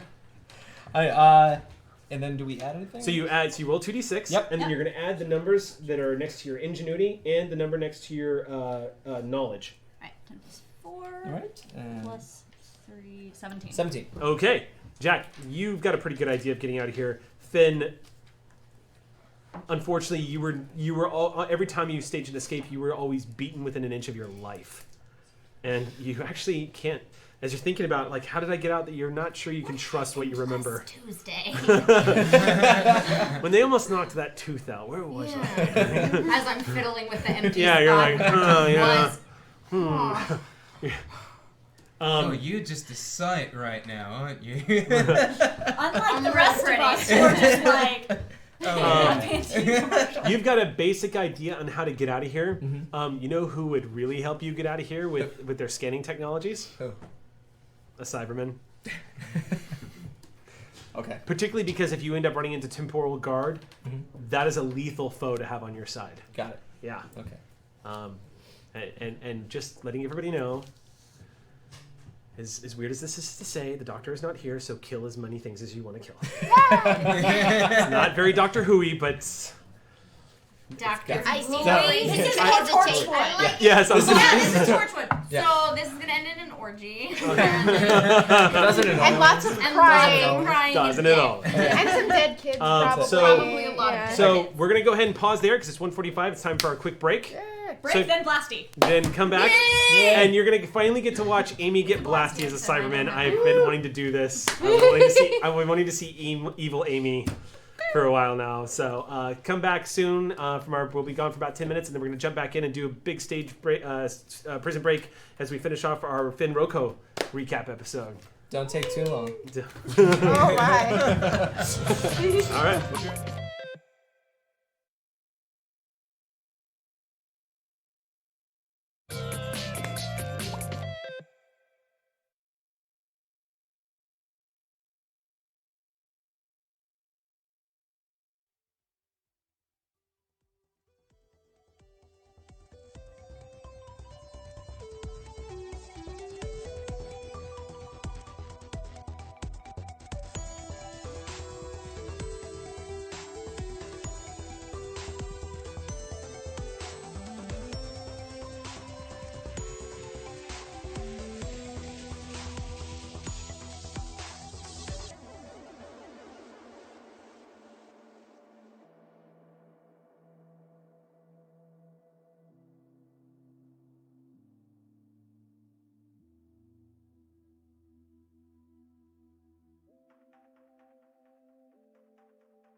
That was my last No, boyfriend. I'm just waiting. I'm waiting for. What? Gina's got the hiccups, so I'm waiting. No, it's. I get at least 3 hiccups a day. They're sporadic, and then So we're not going gonna hear any more? No, it's just the one. Sometimes 2 in a row, sometimes 3, and then that's the max. I hiccup at least once a day. Wow. I'm good. All right. I got a weird diaphragm. It happens. All right. My diaphragm. My diaphragm. All right. Yeah. All right. We have a prison break. Your bodies are weak. Your diaphragm will be upgraded. Please, yeah. Take a class. Finn's like, yeah, could you do something about this? Imagine that's really where the arm Yeah, came upgrade the from. shit out of me. Let's do Yeah. this. I want to see that. So before we jump into part 2, we have a couple of announcements real quick. You want to go first, then? Yes, I wanted to shout out a quick thank you to Az, who got me this excellent shirt. Az got you That's that? really Yes, funny. I am my own stunt cripple. so We were amazing. talking about disabled people doing action and how much I wanted to do stunts, but of course there aren't a lot of disabled people in TV film, let alone doing action sequences, so you can't really be a stunt double for someone who doesn't exist. So I'm going to be my own stunt cripple. That works. Oracle movie. Thank you, Yes, Az. This is Sam. spectacular. Oracle Makes me so movie. happy. Jody, I think you had a really big announcement that we were now going to make after the break. Okay, yes. Next Friday, I will be at ALA in Chicago, and the Friday after that, I will be at Denver Comic-Con in Denver. So this is actually my last episode of Eric's TVD RPG, and that's why the Corsair sort of went out in an awesome With a bang. blaze of a hail of best grenades. And yeah, I came on this show as a guest and just never left because it was too much fun. And That is exactly how it happened. that is exactly. Jody how- asked if she could guest on the Doctor show, Who thing. and then after 4 episodes, we were like, I kind of don't want her to go. Yeah, I felt bad. I'm like, We had to should find- I leave? Am I bothering people? Am I overstaying my welcome? Is it in the budget? Can we have more people? And it was like, yeah, sure. Yeah. So, thanks, Okay. Thanks for everyone here and for all you guys watching because this was been so much fun and I don't want to go. Oh, Jody! I know I did that last week, but I had to do it. What is wrong with you? No! I'm just saying the truth. How many capital Jody knows are flooding chat? Jody, no! I screen cap those. Since she can't collect tears, she just needs to lay with them at night. You're like, yeah. Yeah, basically. Print them out and. But yeah, so thanks for letting me stay on so long, Eric, and So- for being an awesome GM. Thank you. This was, and real quick before we jump back into the game, I had never met you before this game. Yeah, I reached out to Eric on Twitter and I'm like, hi, I'm a stranger. Can I be on your game? Jody, so real quick, Jody was constantly watching the show. She was in our chat in Yeah. almost every episode. You can go back and see the chat logs. Because I wanted to watch my buddy Amy and then my buddy Gina. And Yeah. and they were the only 2 people I knew on the show. And then so Jody was like, hey, can I play? And that's kind of how it happened. And then Jody ended up joining the cast. And so yeah, it was great with the Corsair. I mean, that was the Corsair's last scene in the game. I know. Yeah. It was And good. we honestly, amazing. Jody and I, when we rolled the dice, we're going to let the dice decide. If she had rolled Snake Eyes, we'd have known for sure. But because she didn't, we don't know what happened to the Corsair. We just That's what that was? Yes, that was the if secret she I had flinched. rolled, if she had rolled Snake Eyes, it would have been the death of the Corsair. She would have died the same horrible way the other TGs died. But instead, she was blinked away. That's why I was testing all my dice very carefully. Mobius is going to gift the hell out of your face right now. Angry, sad Amy. It's very expressive. Grumpy Cat Amy is one of my favorites. Grumpy cat Amy. Yeah. Well, now I'm the grumpy cat. Now you Back you're in the the grumpy Dr. cat. Court. Yes. So Dr. before we Court. jump back into the game right now, as we continue the jailbreak scenario, and that was a wrap up of the Corsair story arc for our campaign. And Oh, I forgot to mention that because she was too angry to say it, but that person she was asking Rassilon about was her dad, which tied Yeah. back into the memories. Oh, we got that. yeah, everyone got it. Anyone didn't. Well, there. Yeah. Everyone got it. Really?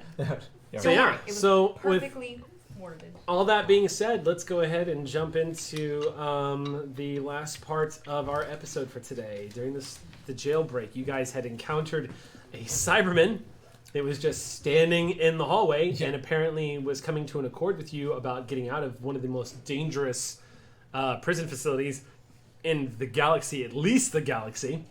There seems to be some kind of an understanding brewing between all of you guys. And where we left off was being told that the entrance, the exit rather, that you guys had planned on getting out of this place at has been completely cut off, and now you're going to have to fight your way out the other side of the prison complex, and you got to do it fast. Okay. So now suddenly having a tank is incredibly useful, and this Cyberman seems to have come along at the right time. Okay. Yeah. Okay. And that's where we pick up. Okay, Tin Can. We'll let you join us, but you get to walk in front of us, and if you do one thing wrong, I swear on everything that I've ever done, you won't be here. Very impressive. Move. Which way? Well, that way. Up the stairs. Oh wait, I'm not Cillian anymore. No. It was like, Oh, hi! Cillian paradoxes in for 5 seconds. Stop. I'm Ooh, an done. electrician! Just what we needed. I love getting turned on. Hey, Captain Jack, no joke. Gain a story point. Yeah. Write an extra story point on your character sheet. Done. Okay. So yeah, up the stairs it is then. Okay. Up the stairs we go. Jack Harkness, you are known to us. Oh, good. I'm glad I have a fan club. You have potential. We can upgrade you. Upgrade up the stairs. Move. Everyone get behind me. This Cyberman just stomps past all of you. The presence of this thing passing in front of you, even though you're not 100% sure what this is, Finn, Yeah. as it stomps past you, when you feel the floor, as it walks past you, Strong. you begin to realize that there's probably a very good reason why this Captain Jack Yeah. has his gun drawn on this thing. And even more so as it turns and walks up the stairs, because even though this is a Gallifreyan prison complex made of the materials that Gallifreyans use, you watch as the stairs kind of, as it steps up the catwalk, just pivots, goes up to the next flight, and you reach the top of the stairs, Cyberman, and upstairs you see what looks like the catwalk stretches forward for another 20 30 feet, and then there's what looks like it used to be an energy field here as well, probably multiples, but leads into what looks like a security checkpoint for weapons, and then offices. But there's a wall of windows up here for people to like look out over the prisoner complex, and it's empty at the moment. The Cyberman gets to the top of the stairs and stops and begins to just stare forward. Finn, are you going to be okay getting out of here?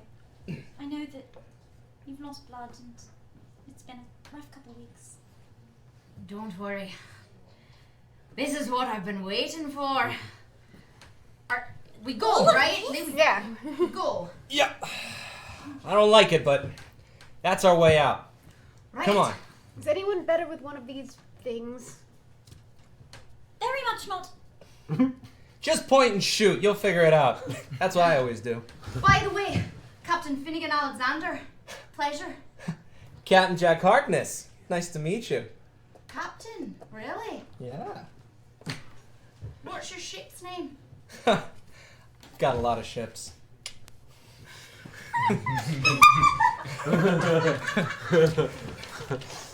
There's a strange sensation washing over my entire body. I was gonna say the rules give Captain Jack like +2 when he smiles at people, Yeah. and +2 when he talks to people, and like a +2, like it's ridiculous. There's a lot here. Yeah, I ended up, if you'll notice in your character sheet, I ended up summarizing, but just like writing +2 to all social interaction, because they have a +2 to like using his good looks, he gets a +2. Talking to people, he gets a +2. And I'm like, Existence Captain- +2. yeah, it's a He can Captain charm and Jack. smile Yeah, it's people. literally in the game. Attractive, brave, charming Yeah. friends. Like Yeah. it's just. I'm so sad you didn't get to meet the Corsair. It's very charming. You're It like, has a "Damn smile it." that makes people do things. 10 that they Corsairs. shouldn't do. Oh, you want to know what I'm thinking? What did I tell you? Amy. The Cyberman's just like, you register as a threat, but you are wasting a lot of time on humanoid business right now. It's weird. You know what happened. All right, let's get up there. You all file up the staircase, and when you get to the top, you're in strange proximity of this Cyberman. But you see the exact same description of what I just gave the Cyberman. You see the walkway, the security checkpoint, which is empty. You see a wall of windows that are kind of slanted down a little bit that overlooks the prison complex and the control center on the inside, along with what looks like, interestingly enough, it looks like an armory as well for prisoner guards. It's all empty. Which means they probably grabbed weapons and went. You do see a couple at this point. You would probably recognize as y'all move. I'm guessing y'all are moving forward into this area.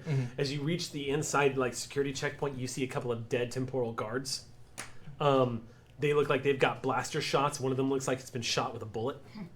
Whoops. No signs that they're regenerating at all, or Not right now, no.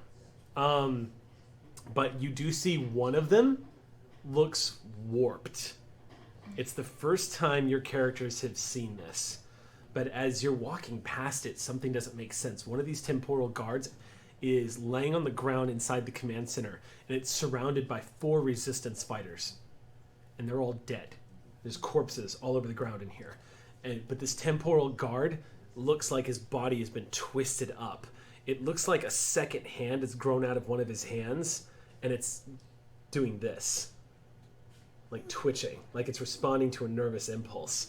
Cyberman, as you're scanning, you see this strange biological creature. Your forms are so prone to error.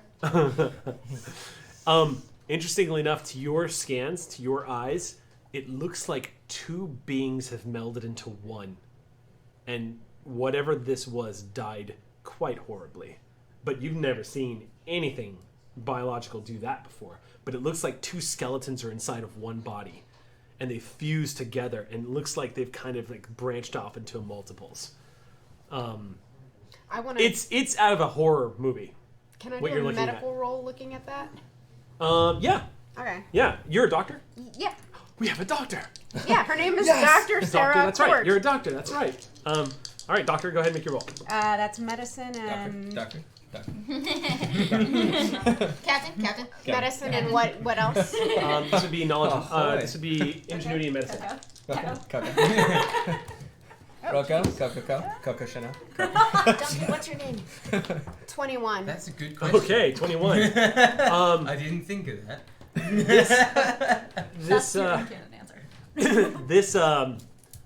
this creature, it was a temporal guard, and judging by the way it's fitting inside of its armor and what's happened to it, you cannot medically explain what has happened to this creature. Something completely beyond the normal confines of biological sciences has happened here. Now, that's not surprising to you because you're aware that Gallifreyans are vastly superior in technology than just about every other race in the universe. So you don't know what could have happened here, but this Gallifreyan, it doesn't look like a birth defect of any kind. It doesn't look like a... Flesh is weak, but this registers as unusual. Yeah, I usually like extra hands, but that's just gross. I wish Shamek had replicated. Perhaps not the time for that. Wait, can we go? I'd very much like to leave. Yeah, let's keep moving. Yeah. You move out through the administrative wing, and the again, energy pylons and whatnot activated to keep these energy doors in place. And when you move out, these pylons are deactivated. It looks like your resistance team did a good job of deactivating the prison complex. Good. But you are hearing the distant sounds of gunfire. Up ahead, you do see bodies on the ground. and you're watching as one of these bodies at the end of the hall. Is the moment you moved into this hallway, all of you see a couple of resistance fighters on the ground, a couple of TGs on the ground, and in the back of the room, you see a golden glow surrounding one of their bodies, of which you have never seen before. However, you definitely know what's happening. I do too. Cause Would you? yes, that's why she's here. Ah, okay. Cyberman would definitely know the regeneration is in progress. Time Lord regeneration is in. Okay. You gonna walk over to it? I don't know, but I'm insatiably curious. So you guys move down the hall. The Cyberman takes point and begins to accelerate a little bit. It approaches this regenerating Time Lord as you're watching. Energy levels begin to spike as you approach it, and you don't have a working weapon, but you are 900 pounds. Quick tip. Cyberman is a living weapon. You're a walking tank. So as you approach this thing, you are watching as this man is starting to shift, and you see female features begin to like sort of aquiline. Skin tone is changing, but you're watching that the regeneration process take place as this Time Lord becomes somebody else. They're coming back. I'll crush it. Or not. You watch as the Cyberman leans down and very gently presses its hand on the Time Lord's skull and pushes. Oh! Wow! That's special. This unit could not be up. This unit could not be upgraded. What'd you say? I said, if that's what upgrading means, I want one of those. You watch as you just push, exerting about 600 pounds of pressure on the skull. You watch Roko, yeah. The sounds, you watch as the regeneration goes and fades. And the Cyberman pulls its hand back up, and it's Crude but weak effective. biological organic fluids and matter all over your hands.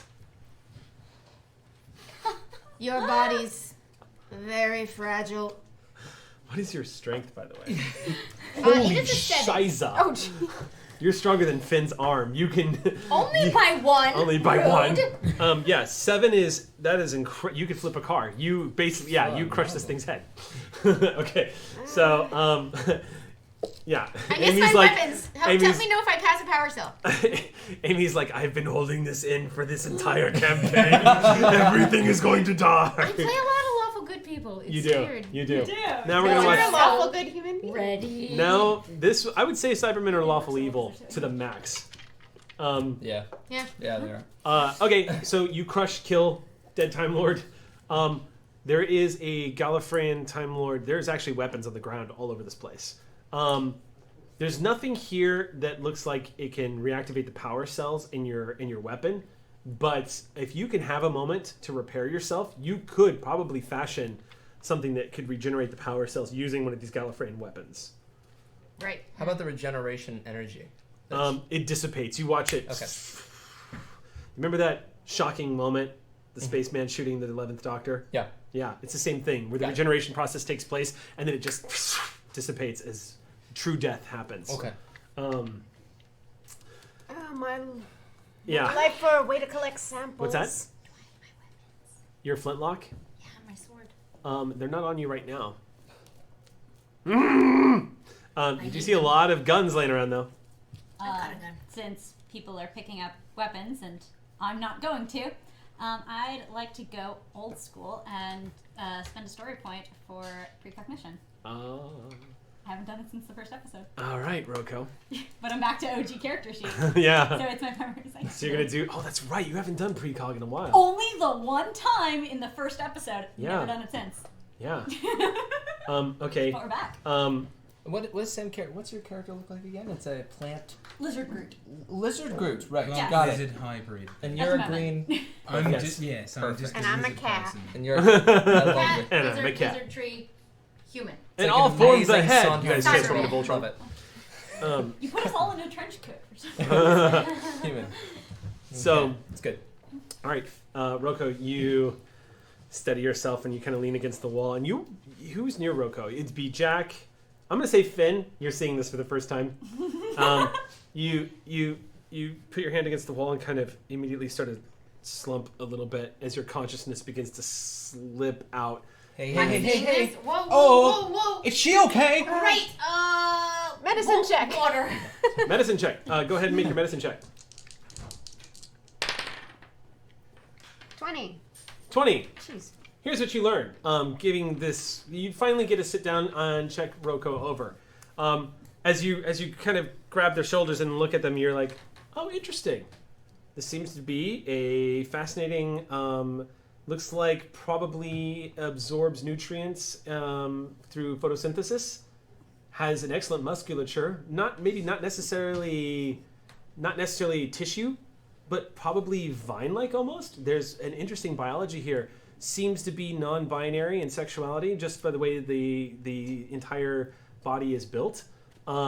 Also, judging by the scans on the brain, probably intense latent psychic potential. In this case, possibly, just as you're kind of looking over their head, you see this cat person doing a full, as you're pressing it, yeah. Just from the looks of it, probably a psychic. Just from your medical knowledge, from the way you're looking at the way the reaction that they're having right now. You've never encountered a Novacall before. Seems to be an interesting mix between tree race and reptilian. Very Fascinating. It's almost hybrid species. yeah. Doctor, is there a heartbeat? Is there? I've been telling Is there them a to heartbeat? drink more water. You indicated in canon last episode that there is. Yes. So now textually there is because you are the. So what you detect, it's not necessarily a heartbeat, but it looks like the inner system pulses, giving the semblance of what could be a circulatory system that thumps in rhythm almost like a heart. But what you're actually hearing is that the circulatory system works throughout the entire body. So you could put your ear up against Roko's foot and hear a heartbeat. You could put your ear up against their shoulder and hear a heartbeat because their entire body looks like it's working in conjunction. It's almost like the entire circulatory system works like a giant heart. Close enough to heartbeat. Oh my god. Oh my god. It's like every vine, every plant-like thing that goes. Roko's all heart. Yeah. So we now know what ring you would wear if you were part of the Planeteers. Planet, yeah. You have a Like pet monkey. we Captain, ever I don't have a didn't planet. know. Yeah. As far as they might be doing some sort of a psychic thing. I would say carry them and let's keep moving. They don't seem to be in any physical distress that I can determine at this point, but I've never seen this species. Let's go. Okay. Your intelligence is valuable. You will make an excellent Cyberman. You say that one more time and I unplug you. Thank you. Finn, you're finally catching on what the hell this is all about. Everyone is crazy. It's great. Everything is awesome. So I guess can I sling?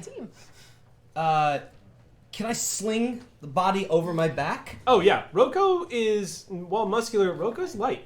Oh, You okay. can pick Roko up. Oh, Like, my size are a little bit smaller. okay. Yeah. All right. Well, if she's okay, they okay. We need to keep moving. As this is happening, you slip the surly bonds.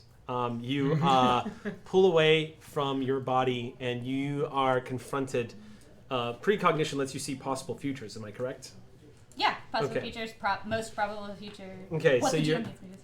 So as you slip into precog, Roko, you're standing in front of Rose Tyler, and you're suddenly aware that you are in this old, looks like this old building covered in like sand. You're not sure exactly where you are, but you feel like you're near a place that feels like home.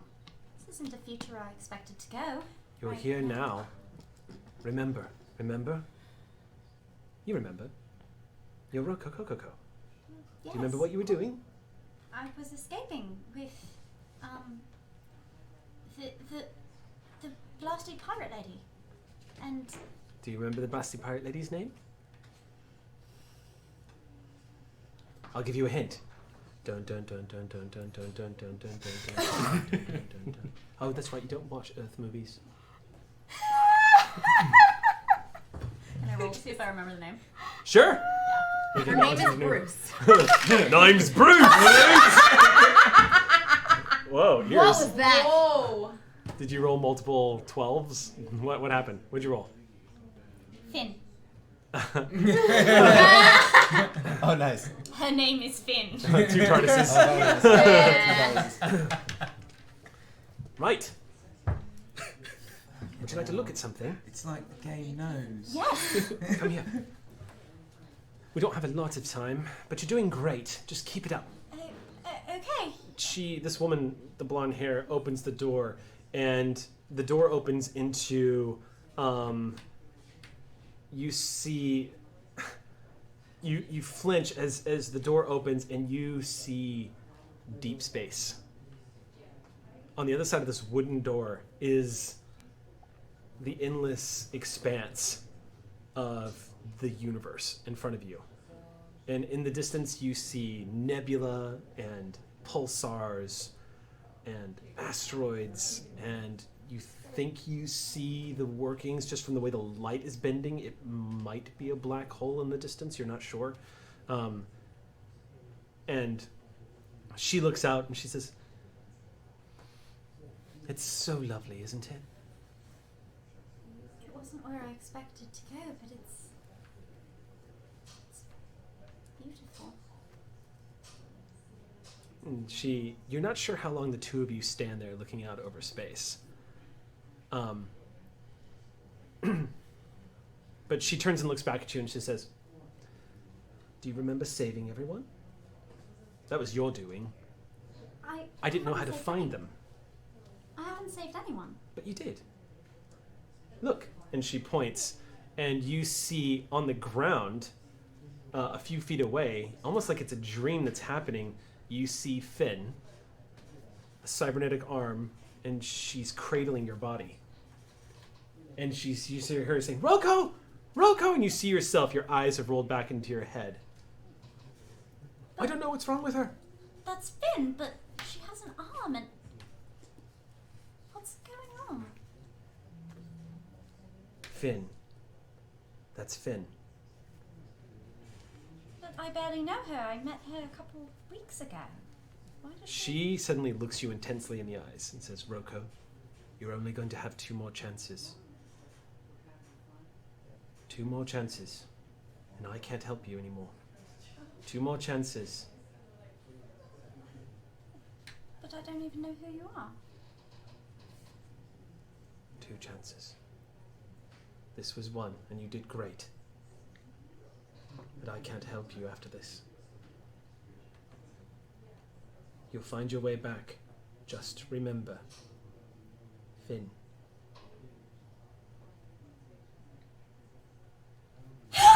And Roko is suddenly... Oh my goodness! Are you all right?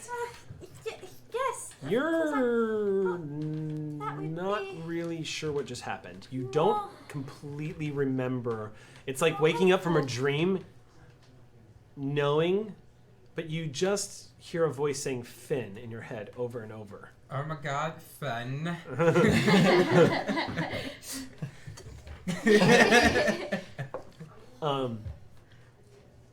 It's been maybe 3 to 4 seconds after the Cyberman has crushed the head of this Time Lord. I'm sorry, I tried to look for a way out to see what was coming and... Are you okay? Your scanners I'm fine. are weak. I'm gonna put you down. You're good. Oh. I mean, if you don't mind. I hope you do. Okay, so Roko's like, what is going on right now? What are these sensations? I do want to do the You're thing with the right. Gallifreyan weapons to. Okay, what are you gonna do? You're gonna try to fashion it? I get, yeah, you know what I mean. So, let's see here. Okay. Natural weapons. This is gonna be a knowledge technology roll. And I'm tech adept. Yep. So you get a +2 on this. Cyberman is tech adept. I know. Surprising. I would always. recommend, because what you're trying to do is a little outside, I would recommend spending a story point here. Not Right. for the role, but to allow you to actually do this. Okay. So if you, I'm going to let Down you to spend a 5. story point. So then what you're going to, so basically, My you- ingenuity's 2. actually you don't have to roll for this. You're going to spend a story point. Basically you pick it up, you watch as the Cyberman splits a steel weapon, just and pulls a power cartridge out. You can actually, I mean, you're a Cyberman. You're basically, here's an interesting fun fact as I'm describing this. Did you know, and a lot of people already know this, but did you know that the Cybermen were, the Borg were actually inspired by the Cybermen? I did not. did Because not. a lot of Did not Star know Trek, that. a lot of Star Trek writers are huge Doctor Who fans. Upgrade, Oh. assimilate. Which is why the first episode when the Borg appear is called Q Who. Oh. Yep. It's a tribute. It's a tip of the We hat. see you, Star Trek people. Star Trek lovers love Doctor Who. There we go. Good taste. As well they should. So you get this this cartridge. You watch as Simon pulls open its arm plating to the inside, and you flinch because inside the casing of this cybernetic this encapsulated arm, all of you definitely see what looks like organics that's been fused with technology. You're not sure what life form is inside of this creature. You were not expecting to see this, but you see dried caked blood and flesh that has wires weaving in and out of it, and it looks like a place inside the arm has been hollowed out, and you watch as this Cyberman, you just slide that thing in, and you watch these wires go like little like spider legs just clasp slowly around this thing, and as it closes up, you watch your power levels go as you assimilate essentially a Gallifreyan tech power device into your arm. Is it my left, my right, or both? Does anyone remember? I know I have the electric grip and the particle beam. We'll let you decide. Depends on whether the organic was left or right-handed. So you're up to full power, and Jack, this Yeah. you're not Not happy about the it. double-edged sword here. Yeah. Cyberman just got juiced. Yeah. Is this what all Right, cybernetics are like? Not all of them. That's a person in there? Did you feel that? Who are you? I've been here this whole time. Captain Jack Harkness. Hi. Nice tail. Oh, thank you. Reminds me of a boyfriend I had once. That's- Whoa, sorry. It's nice to meet you too, It There's does, a ripple. Captain. There's a it does not feel. Why would you want it to feel? I'm Rocco. just curious. As this the conversation is philosophical happening, there's debates a for ripple later. around all of reality that you're seeing. And none of them are reacting to it like it's here. Something's going wrong. We need to keep moving. Everything is going wibbly. Nobody hears Rocco say any of that. None of them react. It's almost like a dream where they're not reacting to anything you just said.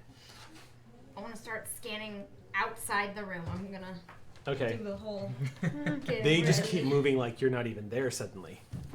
I moved toward scary pirate Finn.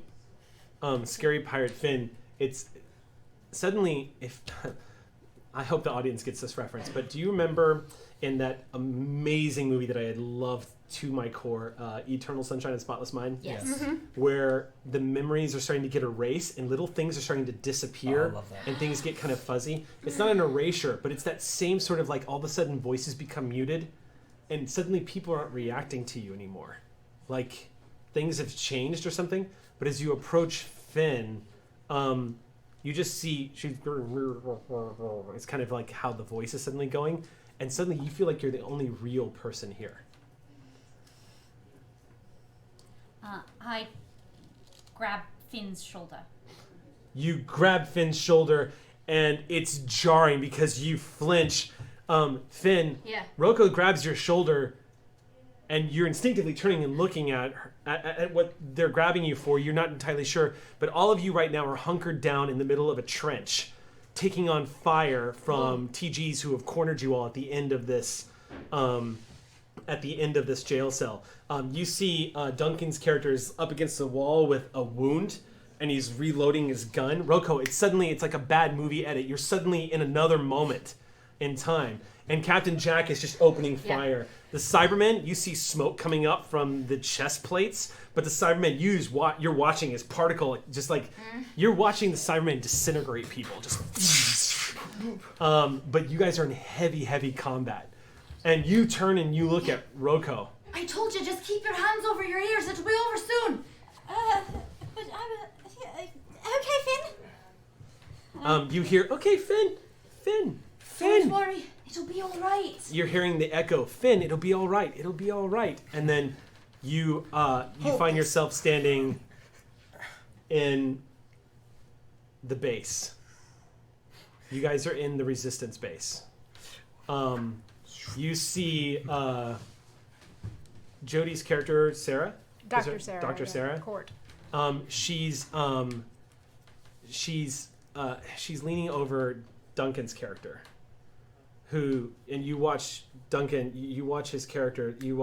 She's holding his hand, and you watch his hand go limp, and his character's head just kind of rolls off to the side. And Sarah, you did everything you could for him. In the background, you watch as there's a bunch of Time Lords that have gathered around a Cyberman who's missing an arm and has got blasted holes in your chest plates where you've taken lethal damage. Amy, as you in the fierce combat that you guys just had, blasting your way out of this prison complex, you first of all you managed to kill a lot of people who would not appropriate for upgrade. These were what ended up happening in that fight. After everything that's happened to this particular unit, you began to become aware that you were angry. There was this desire for revenge, which supposedly was supposed to be repressed. And in this fight, you charged the front line almost suicidally to attack TGs that shot you up.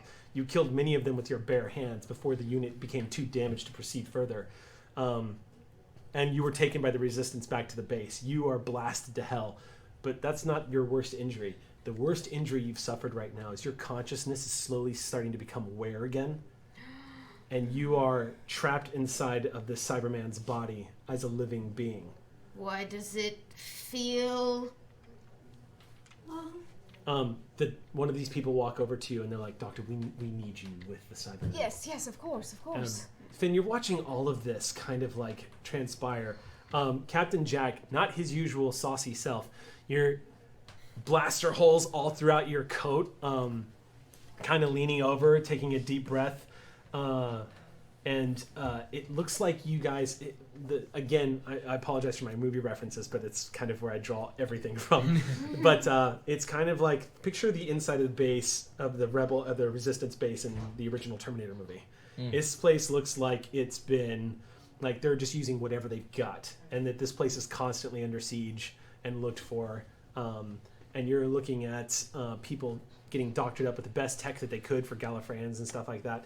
But you're kind of taking it all in, and you're remembering how this went down. Wait, how could you be remembering this? Because this is happening now. There's this conflict that's starting to bubble up. Finn, you're staring at the Cyberman who you helped drag to safety. Yeah. 900 pounds. This Cyberman was kicking and pushing itself. Yeah.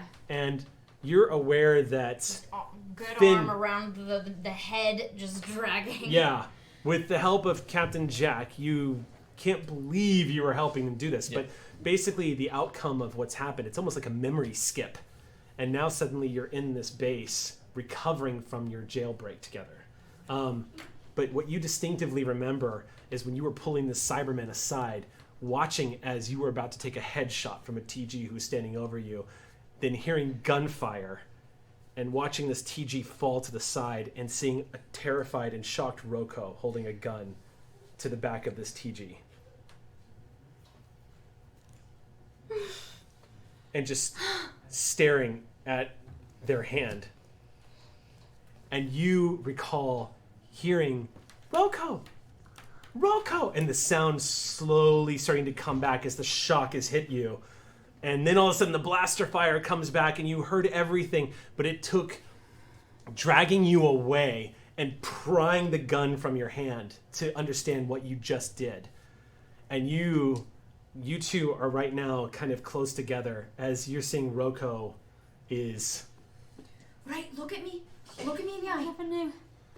Didn't know. I didn't think I thought I'd never... What? It's okay. It's okay. Listen, It's okay. Look at me. Look at me right now. You're going to be fine. Thank you. You saved my life. Now I'm going to save yours, alright? When she says that, there's another ripple. And suddenly, it's just you and Finn in the room together. It's just the two of you, and everything around you has faded into memory. You're always here. I keep going through time and skipping and skipping and skipping, and it's always you. Which version of me is this? All of them. Of course. It's not just always me. It's always us. Finn. My Rococococo. I suppose in a universe that breaks down around us and wobbles and shakes and melts, is one constant. One constant. It's time, Roko. You know what you need to do? I don't know if I can. I don't want to lose you. You can't lose me. You need to go home. Do you know what the home is? I thought it was gone. You know better than that. Finn, if I don't see you again properly, I never got to say goodbye. Don't you ever say goodbye. There's no need. I'm never going anywhere. I love you. I always love you. Now go home before you make us cry. Too late. All right. I know.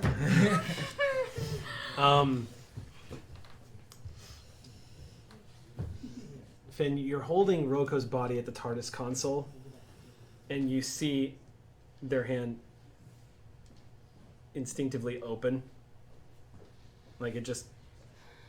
I immediately grab it. Roko, you feel yourself being pulled, just ripped right back. It's like being pulled down a corridor, and for a second you think it's almost like you're being dragged for a moment, like you're dragging yourself perhaps, and then you're back in that room with that woman with the blonde hair, and standing next to her is the image of Captain Jack.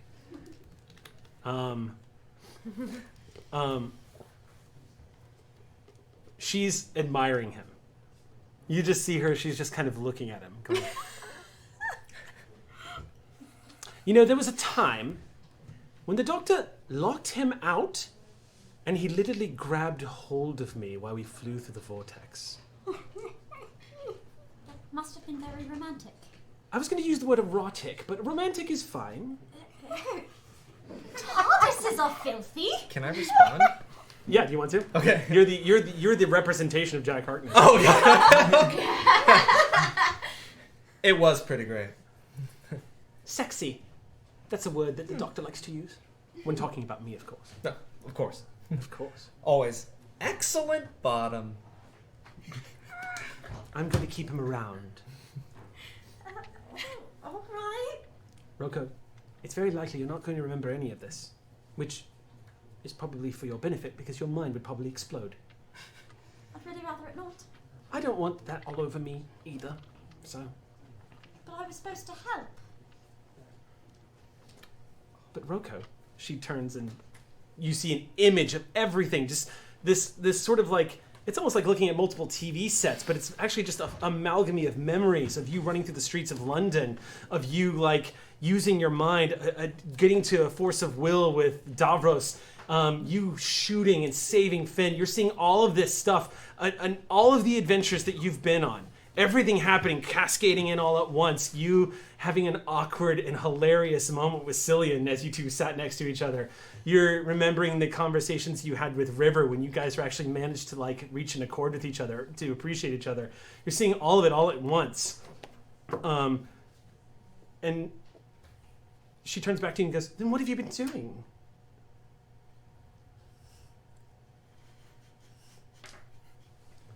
And then she steps forward and says, there's a message I need you to take to the doctor. Of course, anything. Tell her that when every story ends, another one always begins.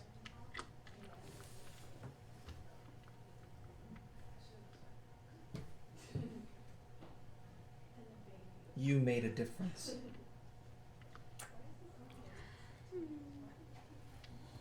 And you wake up to find Finn kissing, and you feel Roko's body. You all watch in amazement as Roko suddenly eyes flutter open, and you see sort of the flora on Roko's body react as they come back. Just tears streaming down Finn's face. Just welcome home, my love. I found you. Never a doubt you would. I'm LARPing. Lean this way. I'm LARPing too. I'm LARPing too. Oh yeah. Gotta say, There we go. Some self-love. love the endings and the beginnings.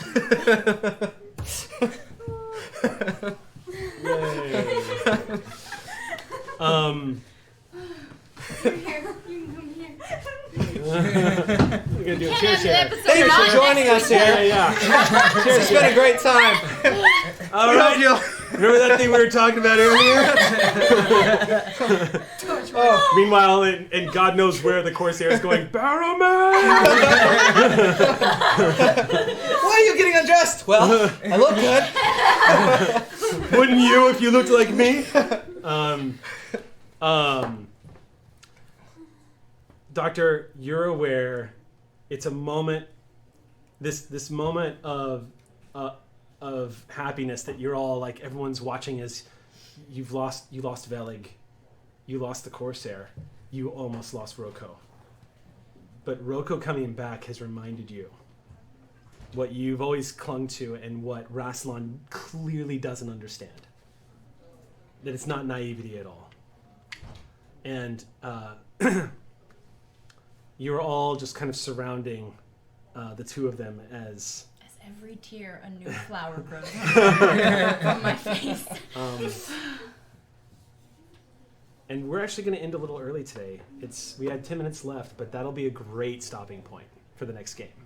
Love Which will- is what he'll never understand. Yeah. It'll be, so next game is our first from last game. So we're setting up the final showdown. And we're, sorry. oh my goodness. I love showdowns. Yeah, so we're going to be setting up the first from last game. It's going to be a big one. But we have a few minutes. So I just wanted to say thank you for that incredible episode. Thank you. Thank you. So as we continue to sort of like wrap up story arcs and whatnot, Jody, thank you so much for gaming with us. Thank you for letting me stay. It's been such a pleasure and so much fun, and And now I have new friends. yes. Yay! Look at all this space. This is amazing. I can manspread now. I can just.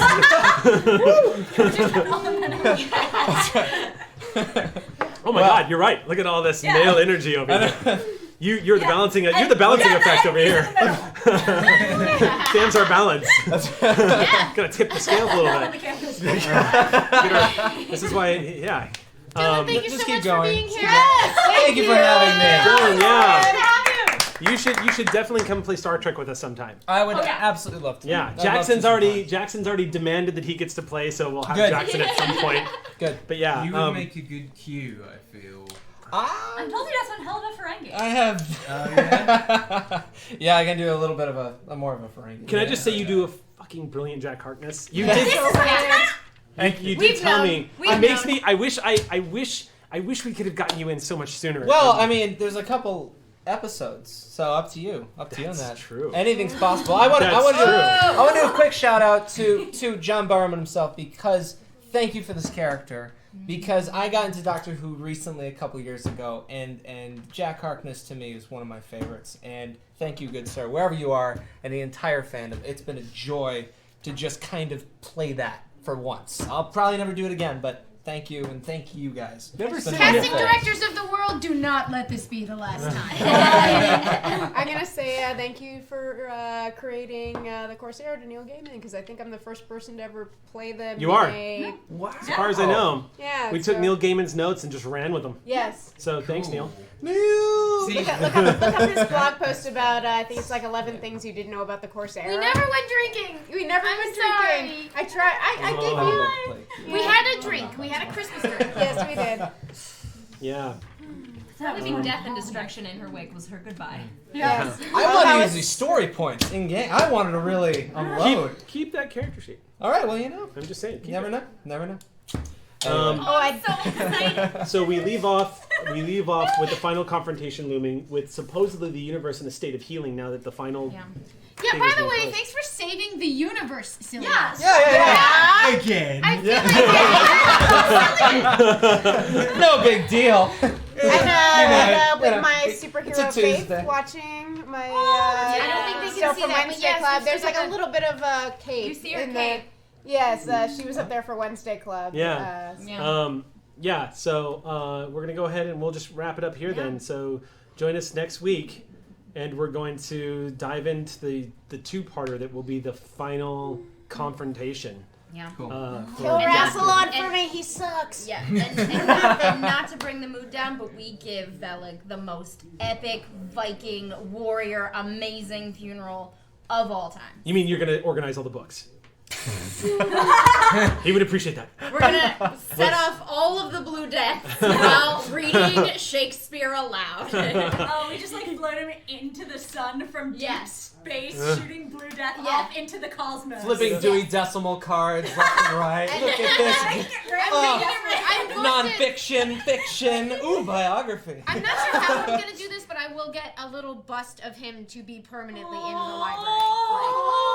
Oh, that's pretty cool. And have a drink for the Corsair when you have a moment. Yeah, we'll probably have that will happen. One for my It will homies. definitely happen from Roka. Yeah. We're going mammal. We have to talk about your behavior.